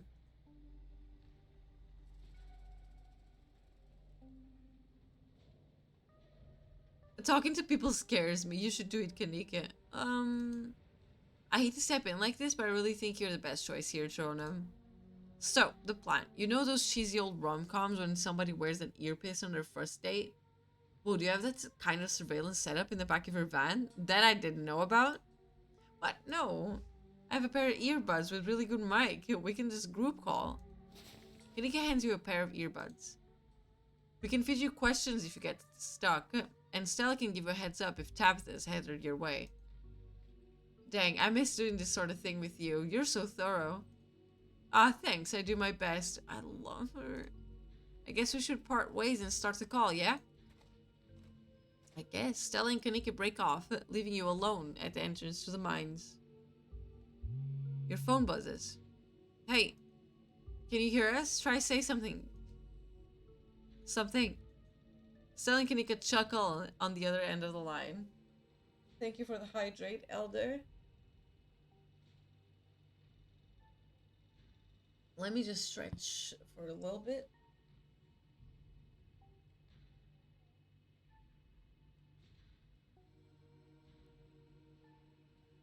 I had to say the thing. I had to. Alright, cool. Nothing to do now, but enter the work site. Enter. You pass through the unlocked fence and enter the property of the Scarlet Hollow mine. Oops. Oh, there's so many people. You pass through the unlocked fence and enter the property of the Scarlet Hollow mine. I'm in. Alright, Morpheus, good to know. Approach the nearest group of miners. Oh, hey. You approach the nearest group of miners, a blonde woman, a broad-shouldered man, and an old-timer. The uniforms identify them as Harrison, Davis, and Zax. Got a reason to be bothering us?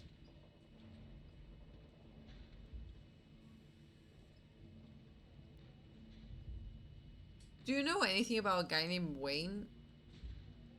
Yeah, we know him. He was such a cut up. Missed that dude. What happened to him? The miners shift for a moment, uncomfortably glancing at one another. Isn't that the guy y'all said was, He's gone. That's all that matters. Press them. What happened to him? What are you, some sort of cop? I can lie.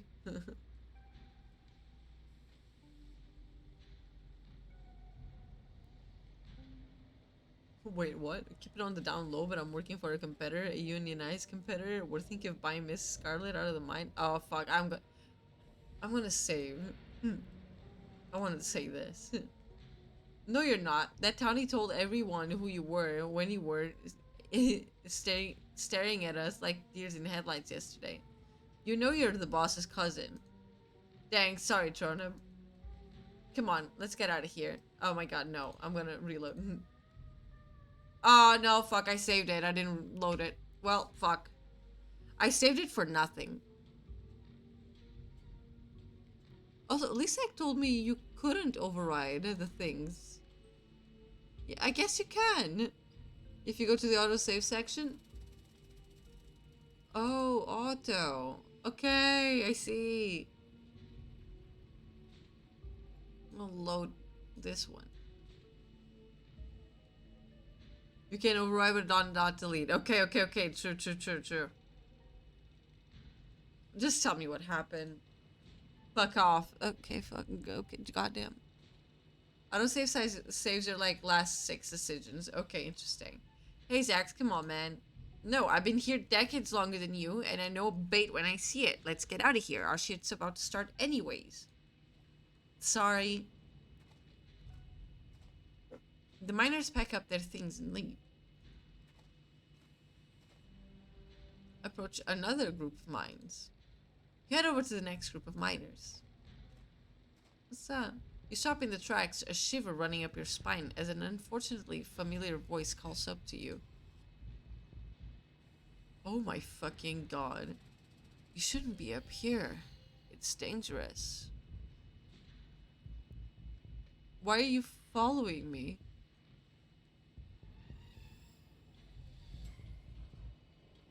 You don't have to be afraid of me. Stay home.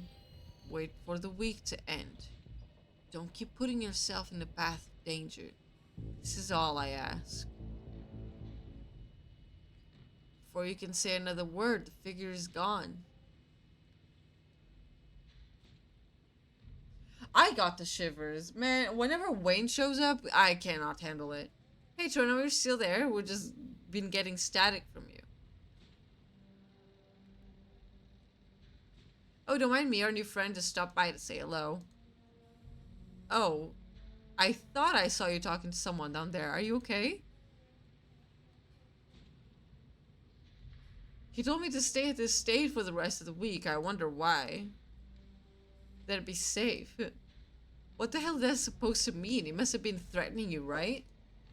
The plot chickens.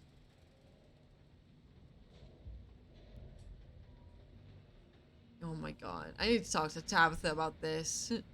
She deserves to know that creep is lurking around the mines. Totally get that. If you're sure, tipping her off might make it hard to talk to anyone else. No, you're right. I'm going to talk to more miners. Hey, guys. Hey there. Can we help you with something? Hi, Rodriguez. Do you know of a man named Wayne? Wayne? Do you mean Sam Wayne? What are you asking him about him for?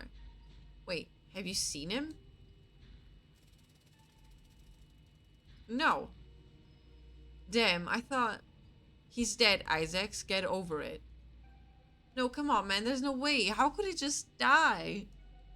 I don't know. Why don't you ask his girlfriend?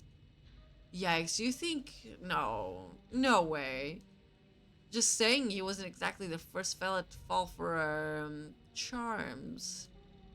Lots of heartbreak in that woman's history. Lots of gilled up ex-lovers, if you catch my drift. Dang, what are they talking about? I told him not to get involved with her. I told him. Have you fellas seen anything out of the ordinary lately? Weird how?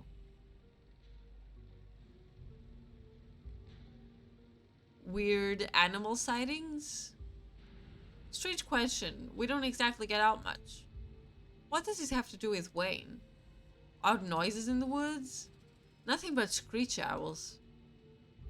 Knocking in the mines? I don't think so. Can't hear shit down there. People getting sick? The boss looks out for our health. Well, that's all on that front, thanks. Anything else? Thanks for the help. Don't mention it. Let's pack it in, boys. Back to work. Should we check in? Just as a heads up, the only group I still see out there is pretty close to the main office. It might be still really worth talking to them, but I don't know if I can give you all that much of a warning if Tabitha comes out. I'm talking to one last group of miners, and don't worry, I'll keep my eyes on Tabitha's trailer. Good luck.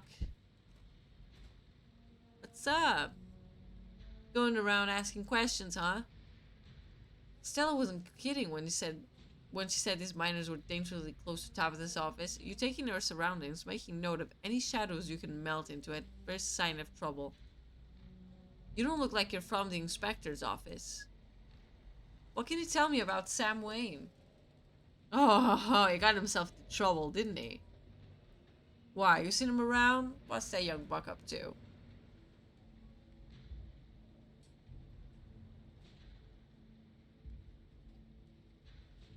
I've heard from some other folks in the camp that he had a nasty spat with an ex.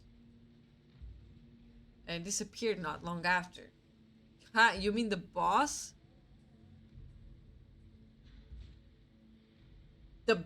Tabitha?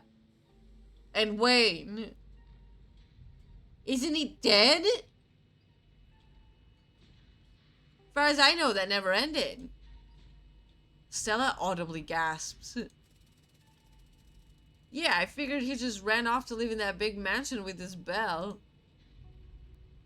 Oh my god. The thought of a strapping young man like him with that sour-faced broad always felt like such a bad taste in my mouth. Oh my god, gross. As if you wouldn't fall on your knees if a woman of means showed the slight bit of interest in you, or any woman at all. Fair enough. But I suppose this begs a question. Did she run him off? Or did some jealous son of a bitch oust him? Wait, are you talking about Tabitha? Yup. Dang, I figured that's what they were getting at, but it's weird to hear it out loud. You good, Stella? Yeah, I just had no idea. Have you noticed anything strange around here lately? All kinds of weird stuff happens in these hills. What sort of weird do you mean?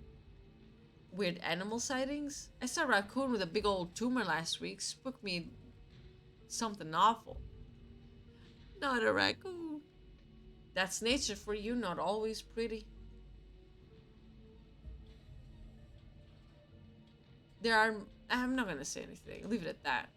Knocking in the mines? You asking as if we've heard the Tommy knockers? Of course we have. We're old timers. All us who was here before the machine got brought in, you know the Tommy knockers. What a nuisance, always stealing my hammers. It's true, had a pickaxe stolen too. And when you heard knocking come from one of the old tunnels, it was enough to make a man pray. Looks like I figured out what to do for my next video. You better not be thinking of going to those old mine shafts alone. I could always use a partner in crime.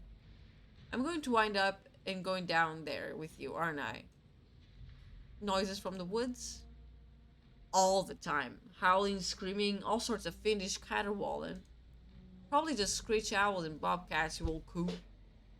Nope, no, Johnson is right.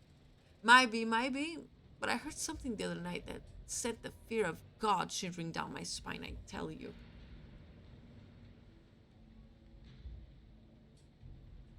I'm not gonna tell him. People getting sick? I mean, some of the older miners, sure, but I wouldn't call that unusual. That's all on their front. Sure. What do you think of Tabitha? The two men shift uncomfortably. Not the kindest woman I've ever met. She runs the place all right. Tell that to all the boys she's been laying off lately. Keep going around saying that, and see how long till you're one of them boys. All I have to say is, a mind that's doing well doesn't go around laying off its workers for no reason. I'm not sure any of us are gonna have jobs in a few years. Tate, you're a damn fool. You're gonna be next if you keep up with that kind of talk. So be it, but a man needs to speak his mind sometimes. So right, so right. So be it. That's all, thanks. My pleasure. If that Wayne keeps bothering you, just let us know and we'll whip him into shape. Chornum, I think we've got a problem. By the time Stella finishes her 10th sentence, you're already ducked around a corner and out of sight. Oh my god, I have escaped. Meet back up with Stella and Kanika. You continue back towards Stella and Kanika, moving from shadow to shadow and keeping out of sight. Hey, street smart! Oh my god, you're interrupted by a sudden movement out of the corner of your eye. That's Rosita! A girl carrying a bundle of snack pops through a hole in the fence and disappears over a crest of a hill. Hey, I think I just saw Rosalina. Rosalina! Wait, really? What is she doing here? I'm going after her. Good idea. We'll try and catch up with you. Oh, hell no.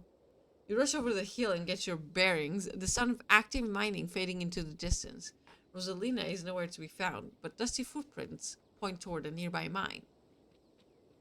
She didn't. I guess the old Maxwell place doesn't cut it as a secret hangout spot these days. But the Shaw mine? That place was shut down like 100 years ago. After a collapse killed over 100 people. And here I thought Stella was going to be the one to drag me into an abandoned coal mine.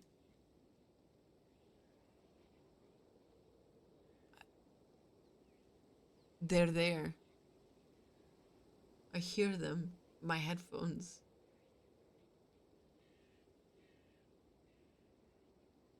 Oh, God. Have teens always been like this? I feel like I really missed out on my risk-taking years. I never did anything like this. Haha, yeah, I would never. Okay, maybe I poked my head in there a few times. Well, let's get in there before someone gets hurt. Whoa, you sure want to tag along, Nix? Chornum and I can handle this on our own. Yeah, I'm sure, as much as I hate confined spaces, I'm not about to let Rosalina get hurt in there. Even if it means I have to go underground. Oh god. Stella and Kanika disappear into the mines. Before you follow up, you briefly wonder if you should let Tabitha know about this. I want to call her. You pull out your phone and dial your cousin. What is it? I'm in a meeting. A kid just snuck into the Shaw mine. I figured you should know. What? Are you serious? Why do these things keep happening to me? Oh, whatever. I'll head on over there just as soon as I can. Just stay where you are and wait for me, alright? God, I don't even know why I'm trying to reason with you. It's not like you'll listen.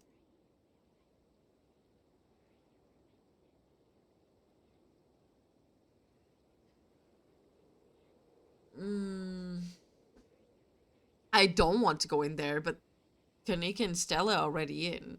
I called you as a courtesy, but I'm not going to wait around for you. I swear to God. I'm sorry, but my mind's made up. You hang up the call. Follow Kanika. You take a deep breath and follow your new friends into the mine. The inside of the mine is warmer than you'd expected, the air thick and wet. The ceiling hangs much lower than you are tall, forcing you and your companions to hunch over, your legs bent in a painful squat as you begin to navigate its maze of corridors. Hey, you made it. I told you she would.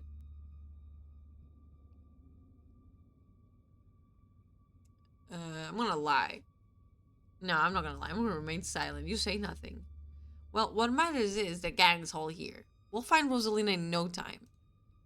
Press on. The deeper you progress into the mine, the heavier the air becomes. Coal dust hangs in the thick clouds around you, even though this place was abandoned over a century ago. Jesus, it's cramped down here. Does anyone else's chest feel tight? Yeah, abandoned mines are more claustrophobic than people expect them to be. And this one's real bad. You know, because of the child miners, or should I say the minor miners? Kanika visibly shudders. No, that was funny. Okay, I'm not superstitious, but if there's one way to make sure you get haunted, it's cracking jokes about dead child laborers while walking on their graves. What can I say? I do my best to tempt the spirits wherever I go. Stella, please shut up. I can't believe you'd come down here on purpose. Yeah, it was part of my ghost hunting phase. Jesus, Stella, the things you do for your viewers. Did you find anything? I wish. If any place in Scarlet Hollow was actually haunted, it'd be this time. It'd be this mine, hands down. But all I got was dust in my lungs and a couple of false alarms. Stella pauses as sun rushes overhead.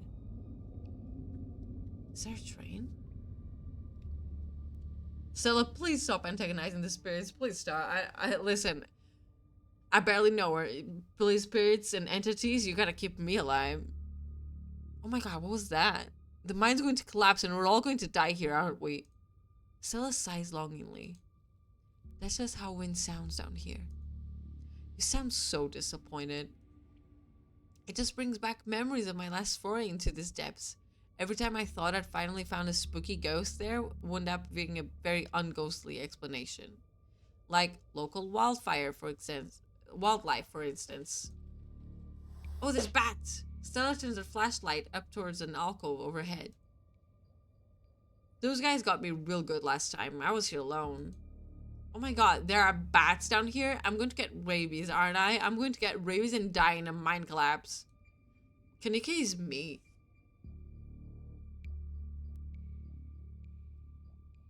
You holding up okay, Nix? Yeah, sorry. I'm just a little on edge. Kaneki stopped mid-sentence by a thunderous knock echoing from deeper in the mine. Okay, what was that? That was... I have no idea what it was. Did that sound like knocking to you guys?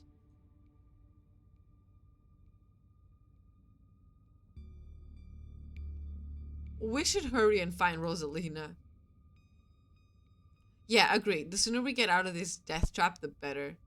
I think this is a proper response to being in a derelict mine cave, to be honest.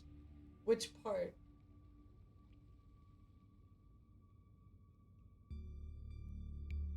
Because I would totally understand. Oh, Kanika? Oh, absolutely. I'm gonna get rabies and die in a mine collapse. Not Stella. Miners? Gosh, I wonder if those sounds are Tommy knockers. Okay, no. Tommy knockers are not real. They're not allowed to be real. Are you trying to give me a panic attack? I'd love to spend some extra time poking around down here. Maybe it's got something to do with a mystery. Oh my god. The three of you are interrupted by a second, much less distant sound of a can being popped open. Okay, now that wasn't Tommy knockers. It came from this way. Follow me.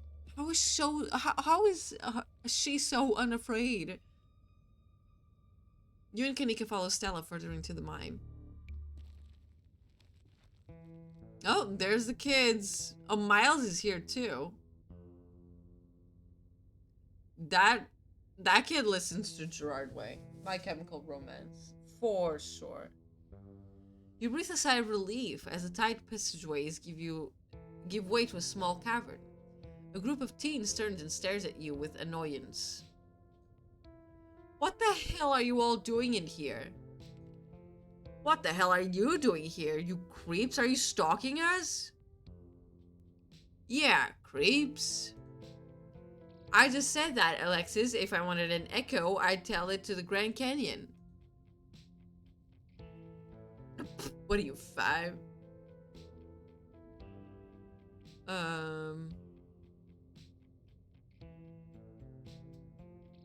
Yeah, I'm gonna say that. I'm gonna be mean. I'm 15, you loser. Who even are you? That's Tronim, Tabby's cousin. Rosalina, your dad is worried sick about you. And if you ask me, he was right to worry. Why the hell would you think hanging out in an old mine would be a good idea? Is it Maxwell Place not dangerous enough? Because no one usually comes in here, duh. Everyone knows about we hang out at the Maxwell Place now, so we had to find a new hideout. Which you instantly found, so I guess we have to find even a more secluded place. Where we can just be ourselves. I can't believe your dad sent people to follow you, Rosalina. That's messed up. I think that qualifies as harassment. You're right, Becca. It is messed up. I don't need him telling where I need to be. Oh, Rosalina, please. You could at least check in on him so he knows you're not dead. He loves you and he worries about you. He's really not asking for much. Don't you kids have school tomorrow anyways? It's fall break. And we're not kids. Right. Yeah, we're teens. Are those canned strawberry margaritas? Where did you even get those? The teens avoid eye contact. Mile tries to melt into the cavern wall. Oh no, I know this isn't you, Miles. It better not be you. Yeah, whatever, it's me. What are you even doing here? Becca's right. Sounds to me like you're stalking and harassing and all that. You're supposed to be minding the store. It's not like anyone even comes in on Tuesday, and Mom's there, so it's fine. I start uncomfortably around the cavern as Kanika tears into her brother. It's not fine. It's extremely not fine. Why do I always have to be the responsible one? Do you know what I would give to be as carefree as you? I left school so you would have a chance to live your life, and this is what you're doing with it? What would Dad think if you could see this, stealing booze from the family store to dick around an abandoned mine? Dad's dead, Kanika, but if he were here, he'd been disappointed in you wound up being such a bossy jerk. Who cares if we're having canned margaritas somewhere nobody's supposed to bother us? That's not good.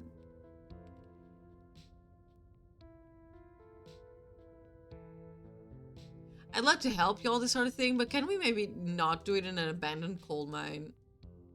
Oh, and what are you, an expert on mine safety? Becca, if you don't shut the fuck up. They only abandoned this place because there wasn't enough coal left to bother digging anymore. My dad told me, and is an actual foreman at the continuous mining facility, so he knows what he's talking about. Wait, I thought your dad was a chart hand? No, Alexis, he got promoted last month, and he says this place is totally safe and we can hang out here anytime we want. Correction, your father was a foreman at the continuous mining facility. We'll see if he even has a job tomorrow morning. Sup, Tabitha? What? Oh, shit. Oh, hey, Tabby. Kanika sighs. It's probably for the best that she's here.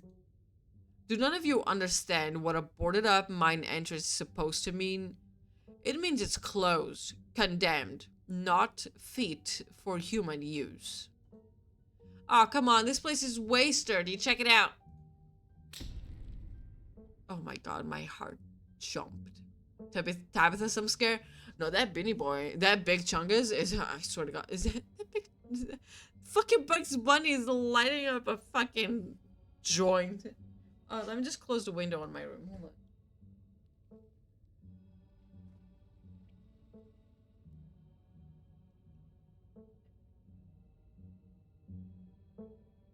Like, that Beanie Boy cannot do that to my heart. Oh, was that the knocking we were hearing earlier? Oh my god, Zane, cut it out. You're embarrassing us. I'm sorry for Zane's behavior. I don't think he realizes how extremely 8th grade it is to jump up and eat things. Becca. God, Becca. Becca, I want to hit you. No offense, Rosalina. None taken. The other 8th graders are totally immature. Not like you, Rosalina. You're chill. And smart, too. Enough. The damage is already done. Now leave. I'm tired of people in this town dragging my cousin headlong into danger. I can't believe I actually agree with Tabitha about anything, but this is the worst place I've ever been in my entire life, and I would like to see the sun again before I die. Oh, come on, you guys. Maybe it's not that big deal. You used to do dangerous stuff all the time, and I still do dangerous stuff now. I mean, I don't like this particular situation, what with the whole ditchling thing, but outside of that, who are we to tell them where they can hang out? Stella, have you... do you have any self-preservation? I don't know who you think you are in this situation, Stella, but I own this mine. It is entirely within my rights to tell them to leave, much like it is entirely within my rights to tell you to leave. Was your lifetime ban from my mind not a clear enough message for you? Hell yeah, Tabitha, tear the sad 20-something to shreds. Hey, I'm defending you, and I'm not sad. Where'd you get that idea? I'm running a clickbaity YouTube channel where you run around in the woods chasing nothing is extremely sad. Oh my god. Stella, you actually got owned by a 9th grader. So she's sad. So what? Give it a few years and you'll be sad too. The passage of time is inescapable. Well, Tabitha's right. Look, we just wanted to give Rosalina a good time. Her home life sucks right now. Yeah, tell them about where you have to sleep, Rosalina. We've been living in the library for the past couple weeks. Dad says we can stay at our house. They've got a hot plate and a couple coats in one of them back rooms. It's actually a pretty sick setup. No, it isn't, Zane. Rosalina deserves better. I don't care about your home life. If you're going to do your underage drinking, go do it in the woods. Just get off of my property. Tabitha. Look, Rosalina, I'm sure Oscar has a good reason for all that. He's a good guy and he cares about you. He thinks our house is haunted. Oh my, hell no. Oh. Wait, what? And I should care because it's such a bullshit excuse. I bet he couldn't only afford it anymore and is lying to you to save face. What a coward. Becca, I don't think you can, like, say that about other people's families. Isn't that, like, bullying or something? Shut up, Zane. Becca. He says it's haunted. I can't believe he didn't mention it to me. How? I could investigate. There's no ghost, Stella. It would be cool if there was, but Becca's right. I just wish he would be honest with me and tell me what's really going on. It's like he doesn't think I can handle it. Like I'm still a little kid. Ugh, you're all children and none of you realize how good you have it. Back in the day, each and every one of you would be pulling 12-hour shifts in this exact mine. If it weren't for child labor laws, the 5 of you might have some actual character. Exactly. Rosalina's not that mature anyway. She still sleeps with stuffed animals. Bitch, me too. I'm 23. You can't stop me. Bruh. That doesn't mean she's not mature. I still have pork chop, you know. Except fucking Alexis, she's got the motive, she's got everything.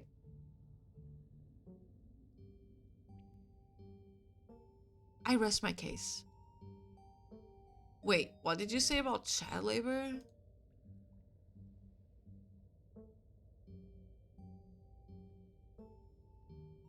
How do you know there isn't a ghost? Why are all the adults in this town such weirdos? There is no ghost. There are no such thing as ghosts. Oscar is just lying. Yo, what if we break in and ghostbust the place anyway, just to be sure?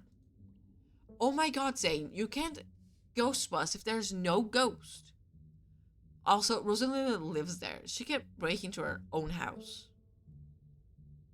There's no ghost that you know of. I bet we could figure out how to bust it if it is actually real. And if it isn't real, well, problem solved. You know, Rosalina, you could always stay over at my house until Stella goes bust your place. We have a finished basement with a pull-out couch. What are you talking about? Like, it's a thing. It's not a thing. There's no ghosts. I don't care, and I can't believe I've wasted this much time trying to argue with children.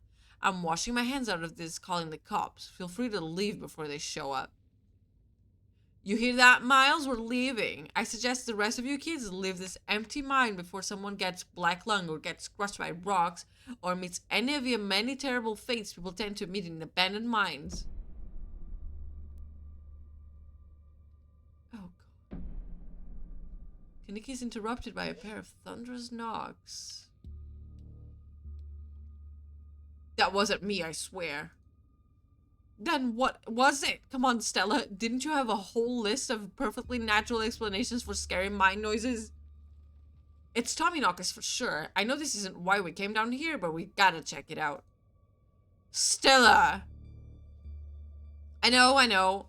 But weird stuff's been happening around here for the past few days. What if this is our chance to get an actual solid lead? The stakes couldn't be higher. That's exactly what I said. Do you have no sense of self-preservation? I want you out of here, Stella. Aw, come on, Tabby. You can come along, too. If you guys are going after something spooky, count me in. Nobody is going deeper into the mine. Nobody is staying in the mine. You're all leaving. Please listen to Tabitha before my heart gives out. It'll be fun, Nix. Stella, please, I swear to God, you were cool first. You were so cool at first. I want to smack your head into the concrete wall. It will not.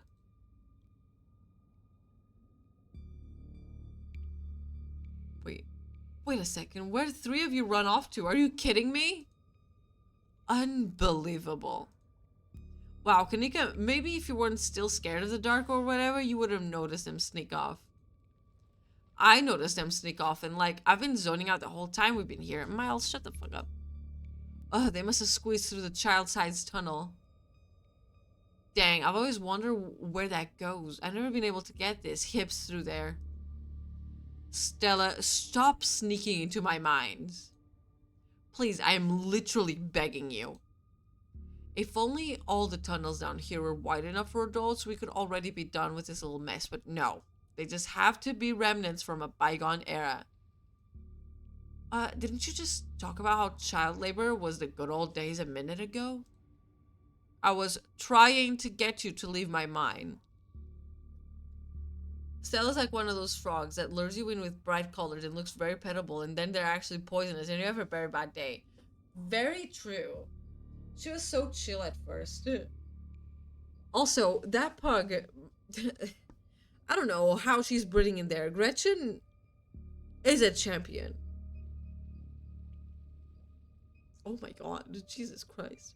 Becca's head pops out from the tunnel's entrance. We are not about to let you come in here and ruin our good time. The mine is safe. I've been here a million of times.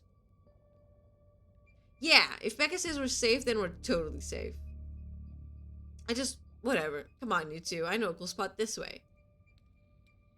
Okay, I think I know where that tunnel rejoins for the rest of the mines. I'll go look for them, and I want each and every one of you to take note of the fact that I'm doing that. If those idiots get themselves lost and die, I am not letting their families sue me into the ground. Are those really your priorities right now? Yeah. Do you have a problem with that? I want the rest of you out of my mind. Except for you, Tronum. I'm not letting you out of my sight. Yeah, sure, I can never fit in that tunnel anyways. They have crossed a barrier that I cannot, so my time here is up. But only because Stella promised me a ghost honey tomorrow. Whatever, I still have to do my dailies anyways, and the service down here sucks. Oh my God. Poor Smiles plays Genshin. Why am I not surprised? I will happily escort these 2 knuckleheads out. No, you are not about to weasel your way into this, Stella. She has like puppy eyes. Oh, come on, Tabby. I've been down here a ton. I can totally help out. Tabitha sighs. Ugh. There's no getting rid of you, is there? Fine, I won't waste my time arguing. We should definitely get some professionals here if we could. Yeah, we could just leave.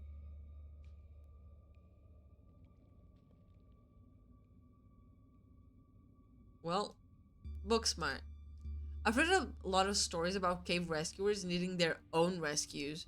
Are we biting off more than we can chew? Should we get some professionals down here? I am a professional. I'll also prefer to resolve this issue without a word getting out, if possible. Again, I don't want to deal with angry parents trying to sue me for their own negligence. Inspiring. Ah, don't worry, Chonam, it'll be fun and safe. I'm sure that's exactly what you told her last night, and we all know how that ended.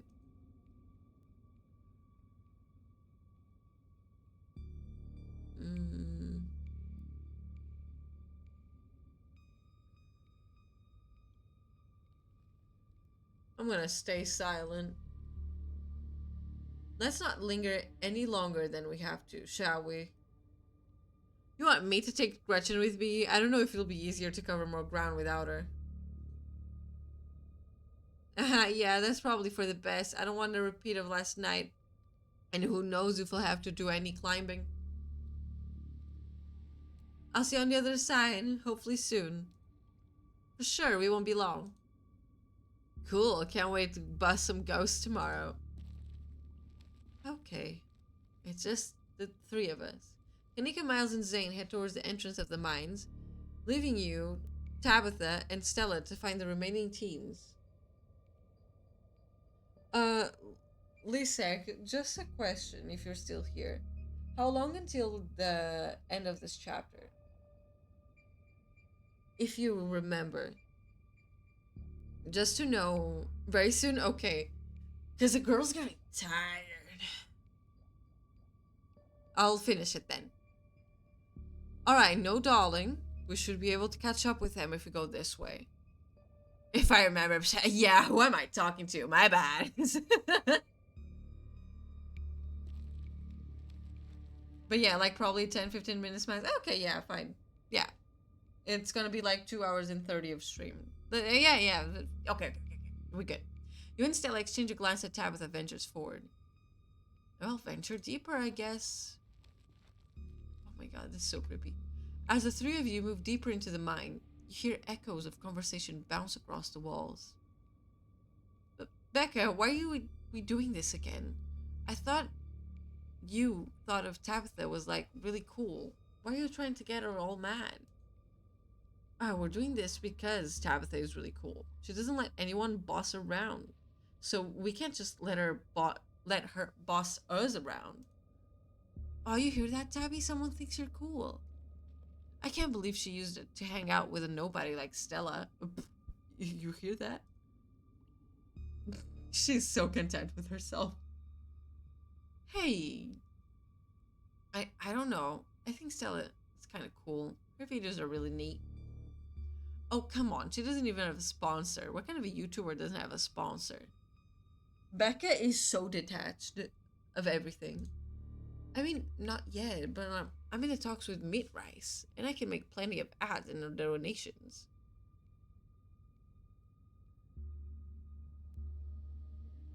I'm just glad they're not gossiping about me. Yeah, I know they're just teens, but some of that stuff stung. Oh my god, more knocking. Another knock, closer, interrupts your thoughts, followed by another, followed by another. Is it just me, or is that knocking coming from the same direction as those kids? It's not just you. Okay, that knocking is starting to freak me out. Calm down, Rosalina. It's just mind sounds. Did you guys see that? No, it was just a shadow. There's no reason to get freaked out. I saw it. Shut up. There's nothing down here. Stop trying to scare me.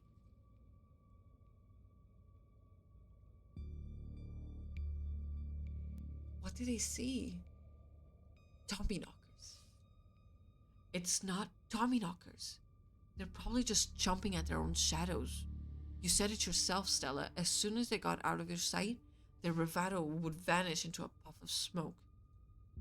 It's probably just rocks falling somewhere deeper in the mine, which is also bad for obvious reasons.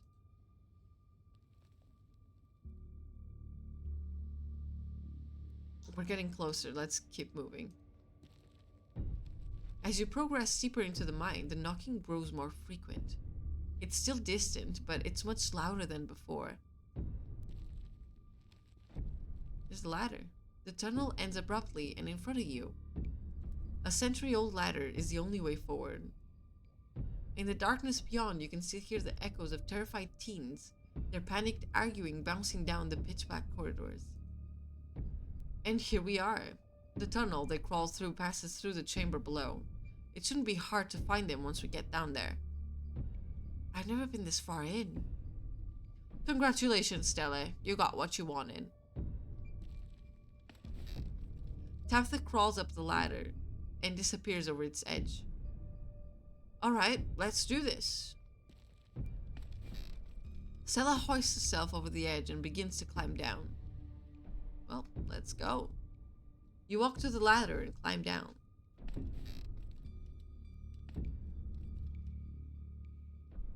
I'm pretty sure this is the way back. Come on. Really sure? I thought you'd been down here before. Okay, maybe I didn't get this far in, but whatever, it doesn't matter. I definitely remember the way out. Hurry, I don't want to be down here anymore. I think it was actually this way. Oh, shut up. No one even wanted you to come with us anyway. Oh my god. Like that. Yep, they're close, alright. Good thing they're so damn loud. It sounds like they're really lost. The voices around you, those are the teens and your companions, sound odd, distant. Step forward. There is something in the darkness before you that's much louder, though you don't hear it.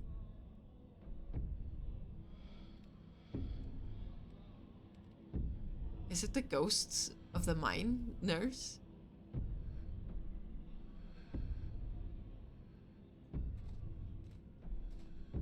You don't hear it, but you can feel it in your chest. A desperate need to perceive and be perceived. Oh my god. I'm getting the chills. Hey, are you alright, Jonah?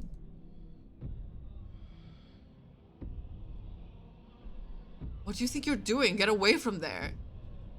Your cousin dives towards you, but not before the light from your phone illuminates the chamber.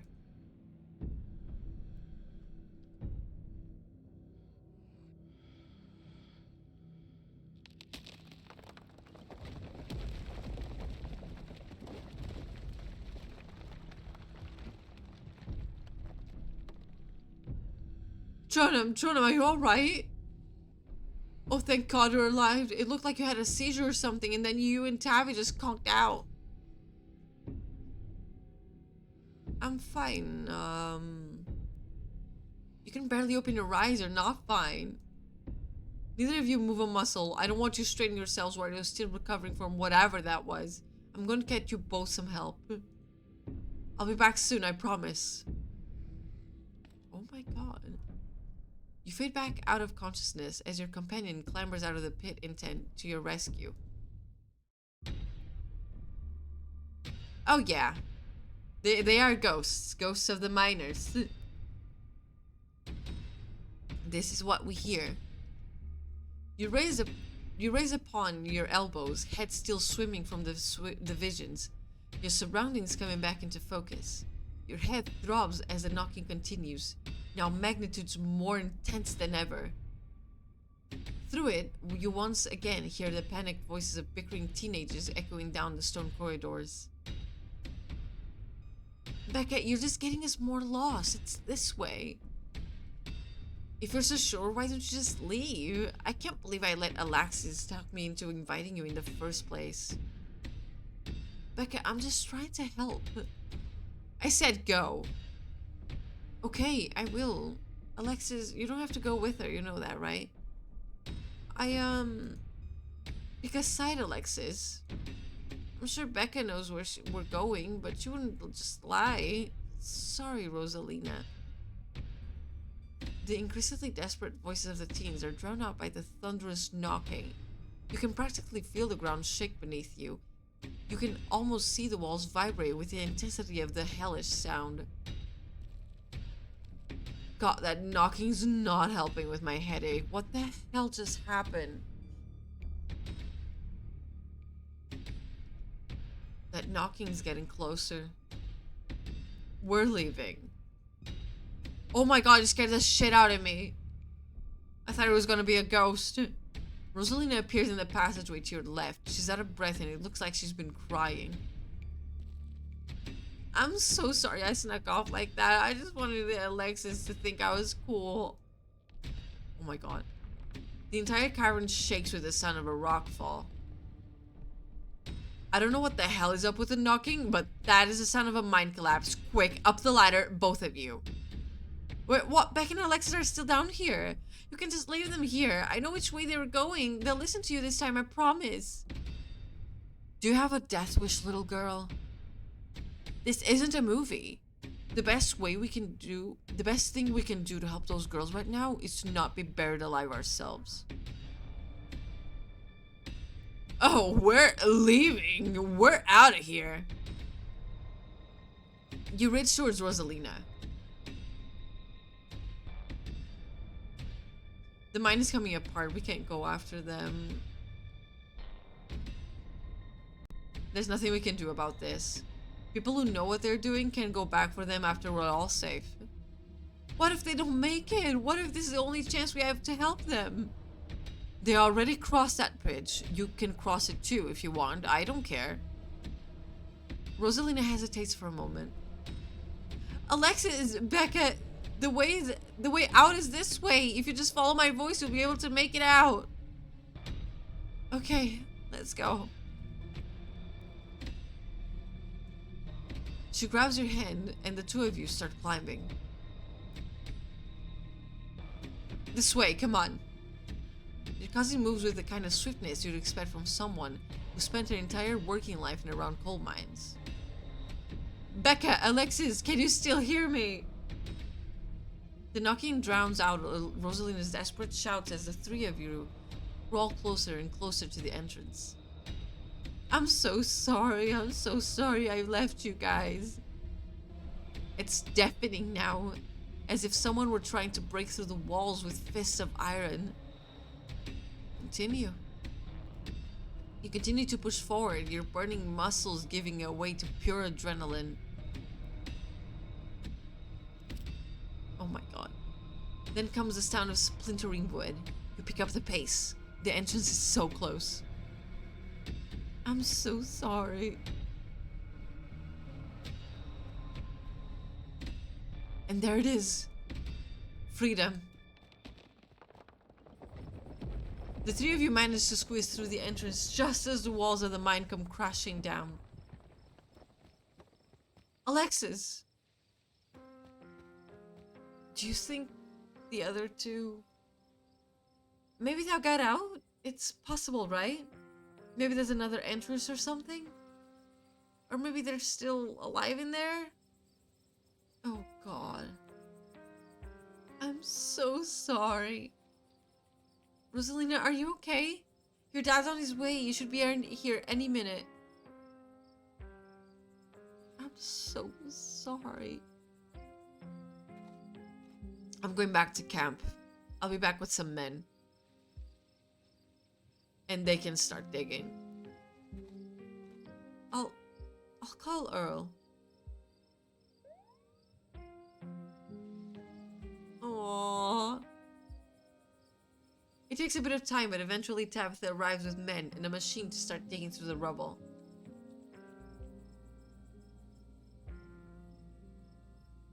That girl is haunted. That girl saw some shit, and she's gonna regret this for a long time. You, Stella, and Kanika are afforded a quiet moment to yourselves as the others get to work.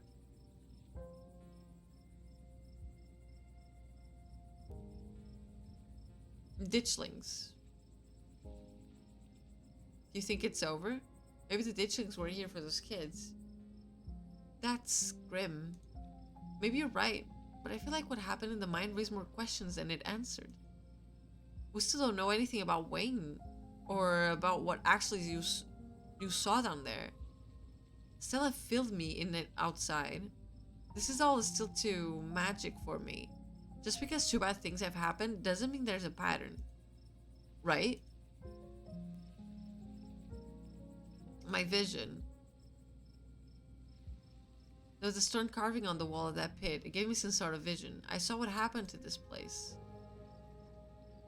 Are you sure it wasn't just auto-suggestion? We talked about that mine a lot today. I don't know, Neeks. You weren't down there. Turnham and Tabby had like simultaneous seizures next to a creepy stone carving. It was like something out of a movie. Just because they passed out or had seizures doesn't mean it wasn't auto-suggestion. The entities in the mines.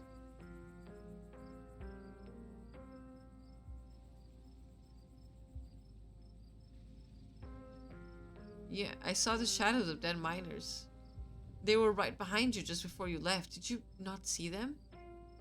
Whoa, I didn't see anything other than the two of you and that carving. That's super weird. I don't want to doubt what you experienced, but you were deep in dark, abandoned coal mine. You might have just been primed to see things.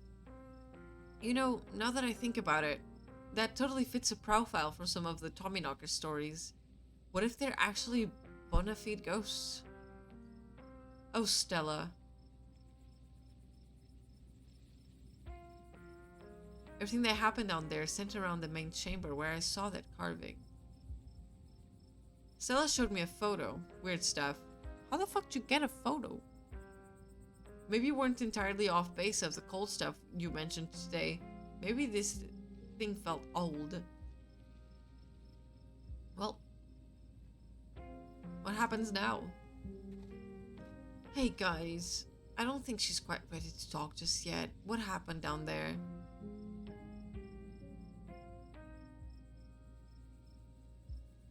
Rosalina made it out because she stood up for herself. You should be proud. She's a good kid, Oscar. Thanks. There's something terrible in that mine. I think it was Tommyknockers. I can't believe they're actually real, but I got some audio of the knocking on my phone. They must have been furious that we went down there. The YouTubing instincts never sleep, apparently. How Stella got the photo. Listen. Oh no. She must be... She has a glass eye and there's a chip implanted with a camera. That's the only thing I'm thinking. No way she got a photo in that time. I was having seizures. How dare she? This is all my fault. She's been so angry with me. If I'd just been able to provide some more stability, she wouldn't be doing things like this, putting herself in danger. She's okay, Oscar. I made sure of that. Thank you, Tronum. I just wish I could have kept her from going in there in the first place. If I just paid closer attention to her, maybe none of this would have happened. Those kids wouldn't have been down there. I can't help it but feel like it was my responsibility to prevent this, and I blew it. You are being too hard on yourself. You can't be expected to predict and prevent your accidents. You're only human. She's right, Oscar. As a former reckless teen, as a current reckless adult, yeah, there's not much you can do about a situation like this. I suppose you're all right. I'm just human. I could be a better human, though. Rosalina told us you've been living in the library. I think she was trying to get away from that. Oscar sighs. Rosalina told you that? Yes, it's true. But you have to understand, there's something in that house. We believe you, Oscar. I couldn't let it hurt her. And since I don't know how to get rid of it, I set up a back room at the library for this. Just until I couldn't figure out how to fix things. I know she hates it, but I thought it would be better for her.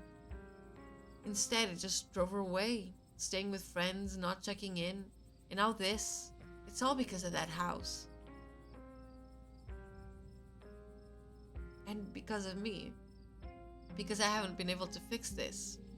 I just wish she could understand. We don't have to be alone in this. We can help. Yeah, we'll totally help you get rid of your ghost. Or more likely, we'll figure out what non-ghost thing it actually is.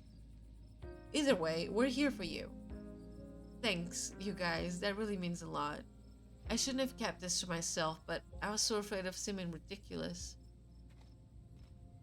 Dad, you must be so mad at me.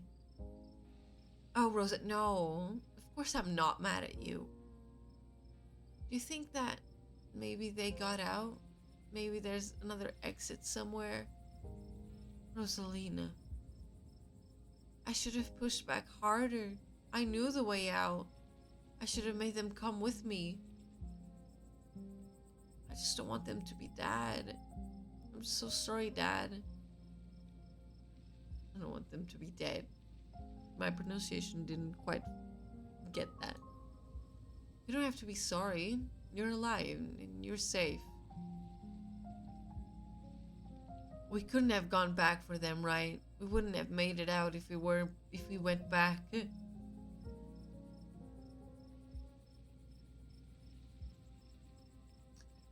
We did what we had to do. There wasn't enough time. I know how hard this is, but sometimes people have to make difficult decisions.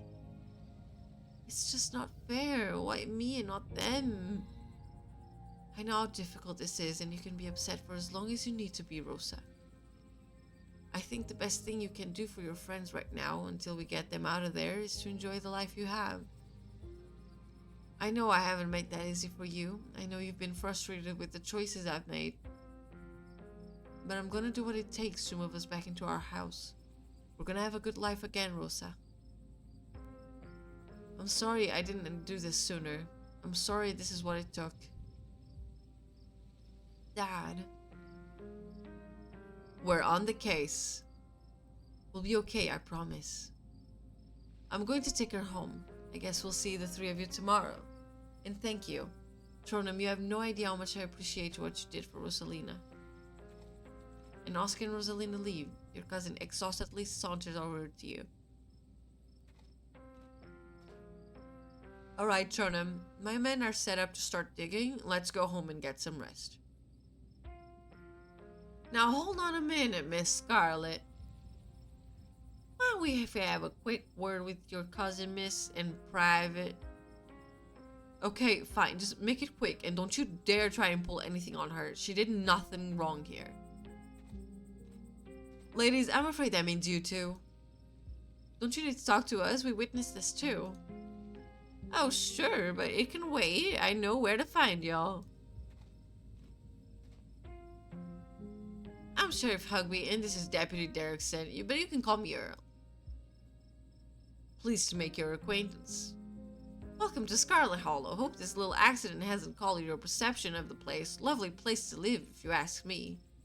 Lovely indeed. Now, Sheriff Hugby, don't you think it's a mite odd that these teens found themselves in an old abandoned mine on the very property Tronum's family happens to own?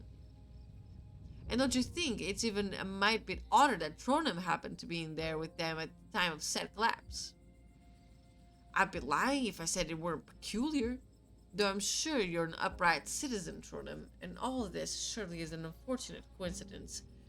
What are you trying to say, you ditchling-looking face? Still, a good cop should ask themselves these questions. You've got to understand where we're coming from. 2 kids, 15 and 14, are buried alive down there, and maybe they're dead. And you were on their premises. Whether or not there was merely a coincidence remains to be seen, but we've got to do our diligence here.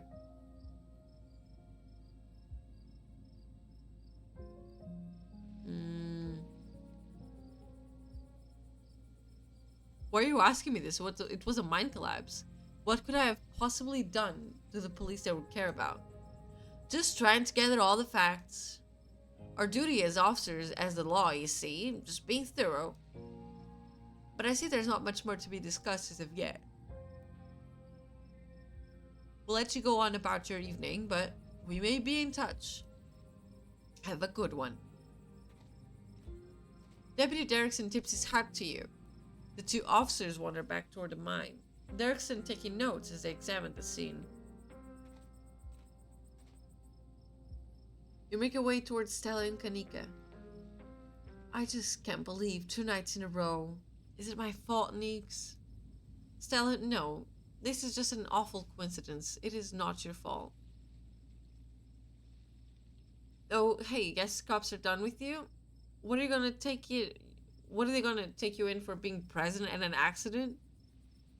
Sorry if they gave you a hard time. Small town cops, you know. Always blame everything on drifters, even acts of God, I guess. Excellent, you didn't get arrested. Now, come on, let's get back to the estate. I'd like to get some rest before I have to deal with the fallout of everything that happened tonight. I'll see you tomorrow, okay, Tronum? Excuse me? Just stop trying to get my cousin killed, Stella. Come on, let's go. Tabitha starts walking toward a car, pulling you by your arm. See you tomorrow, guys. You can practically feel Tabitha roll her eyes as she drags you to the car. Oh my god, 2 car rides! 2 car rides! Tabitha doesn't say a word as the car cuts along the darkened road. You try to keep an eye on the surrounding wilderness as she drives, wary of what may lurk behind the tree line.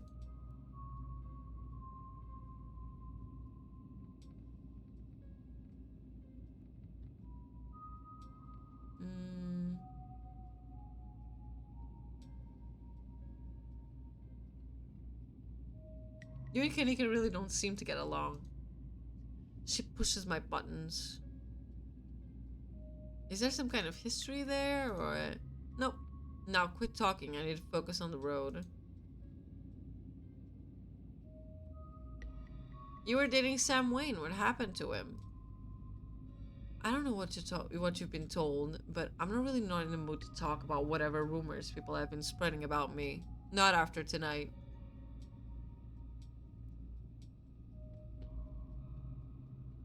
Why did you treat Stella like that? Didn't the two of you used to be friends? It was a different time in my life. I just wish she'd get that we're not in high school anymore. I'm a different person than whoever she thinks she knows. Well, right in silence. Your eyes wander back to the tree line as you and Tabitha slink back into the house. Oh, slink back into silence. I mean, into the house too, but oh my god. You once again cross the threshold into the estate, the musty stench of the decaying mansion greeting you with its undertones of mildew and wood rot. Well, this day was a lot more stressful than it needed to be, and I'm sure it's the prosecutor to a horrifically stressful week. I'm going to bed. I suggest you do the same. Thanks for calling me about those kids, by the way. It was unexpected. Well, it's my duty. You could have... No, you should have waited for me. I'm too tired to argue. I'll see you in the morning. Tabitha turns and makes her way to the stairs, her posture defeated. Well, let's go. You head up to your room to turn in. You collapse into Tabitha's dusty guest bed, your head empties of thoughts. After your time in the Shaw mine, you barely even notice the dust. Your phone buzzes on the table.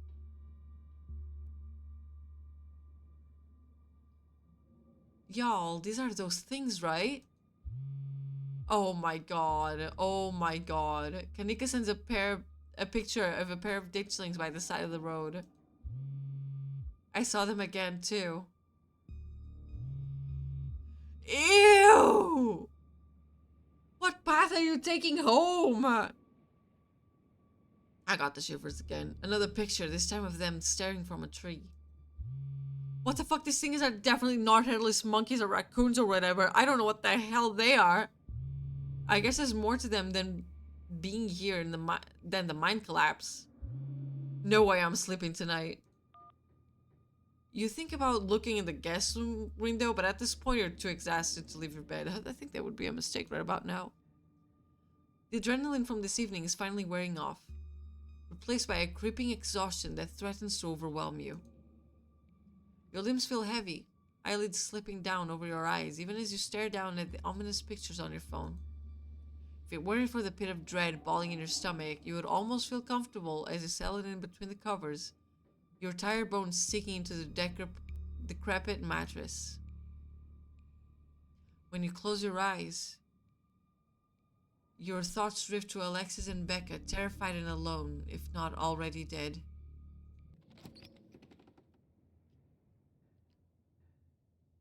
Jesus Christ. Your eyes shoot back open, your eyes pounding, your heart pounding as the door to your room swings open. Oh, oh. Bro. It's in my bed! Just the cat. It's always the cat. It's nice to see another living being, even one as unfriendly as Tabitha's cat. The comfort of his presence sets your mind at ease, and you finally slip into a deep sleep.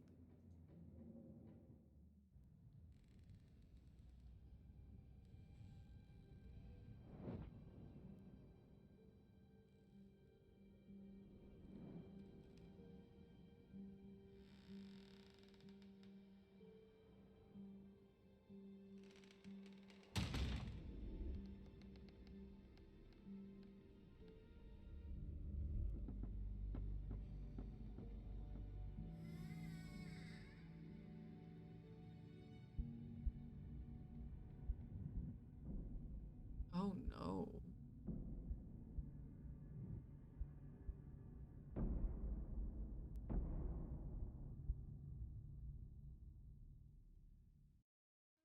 Did those bitches, ghost miners, follow me home? Oh, hell no. Mm-mm. I need to save.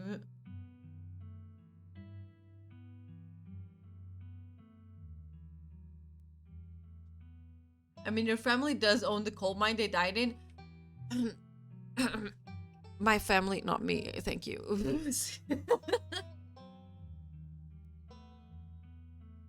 True. Oh my god, they're coming after me. I listen. Can I get a refund? I didn't want this. Oh no.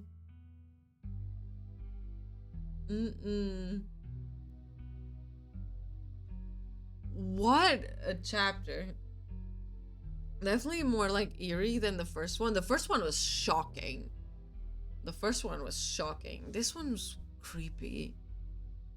I can tell that the next one is gonna be even more fucked up because we're gonna go ghost hunting.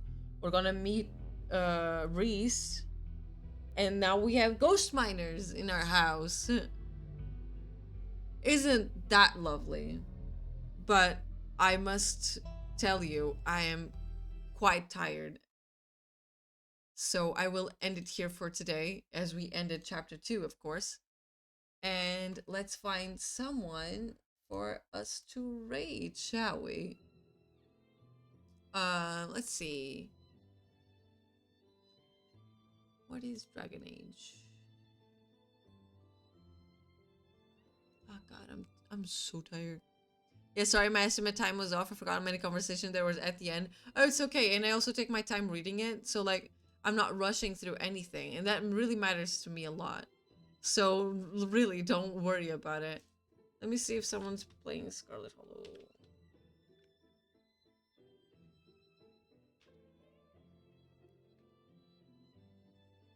No, still just me. Thank you for the stream. No, thank you so much for coming. It always means a lot. I appreciate it. Let me see on Discord if I can see if anyone's live.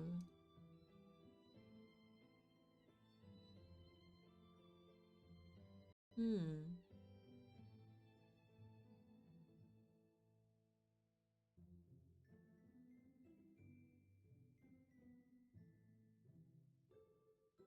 doot, doot, doot, doot, doot, doot. Okay, so this person is seemingly playing a very chill game, which I think we need after this game. They were in Prebi and Tom's chat, so I believe they are going to be a great fit for us. They're playing Garden Galaxy, which seems very cute, actually. Very interesting. I might watch it for a little bit, but I need to shower and go to bed, so I'll be lurking. Yes, thank you. Always a blast. No, thank you all so much. It really does mean a lot. Everyone, I love you so, so, so much. Don't forget, Friday we have a Jackbox party planned. I can't wait to have fun with you guys. It's been a while, so I'm definitely looking forward to it. Plans for next week, I'm thinking Monday, since we are not playing Bird Stars anymore, not at the moment at least. There's a prologue on Steam that I want to try it out, so I think I'm going to do that. It's going to be fun. And I can't wait. And of course, next week on Wednesday, we're going to continue Scarlet Hollow.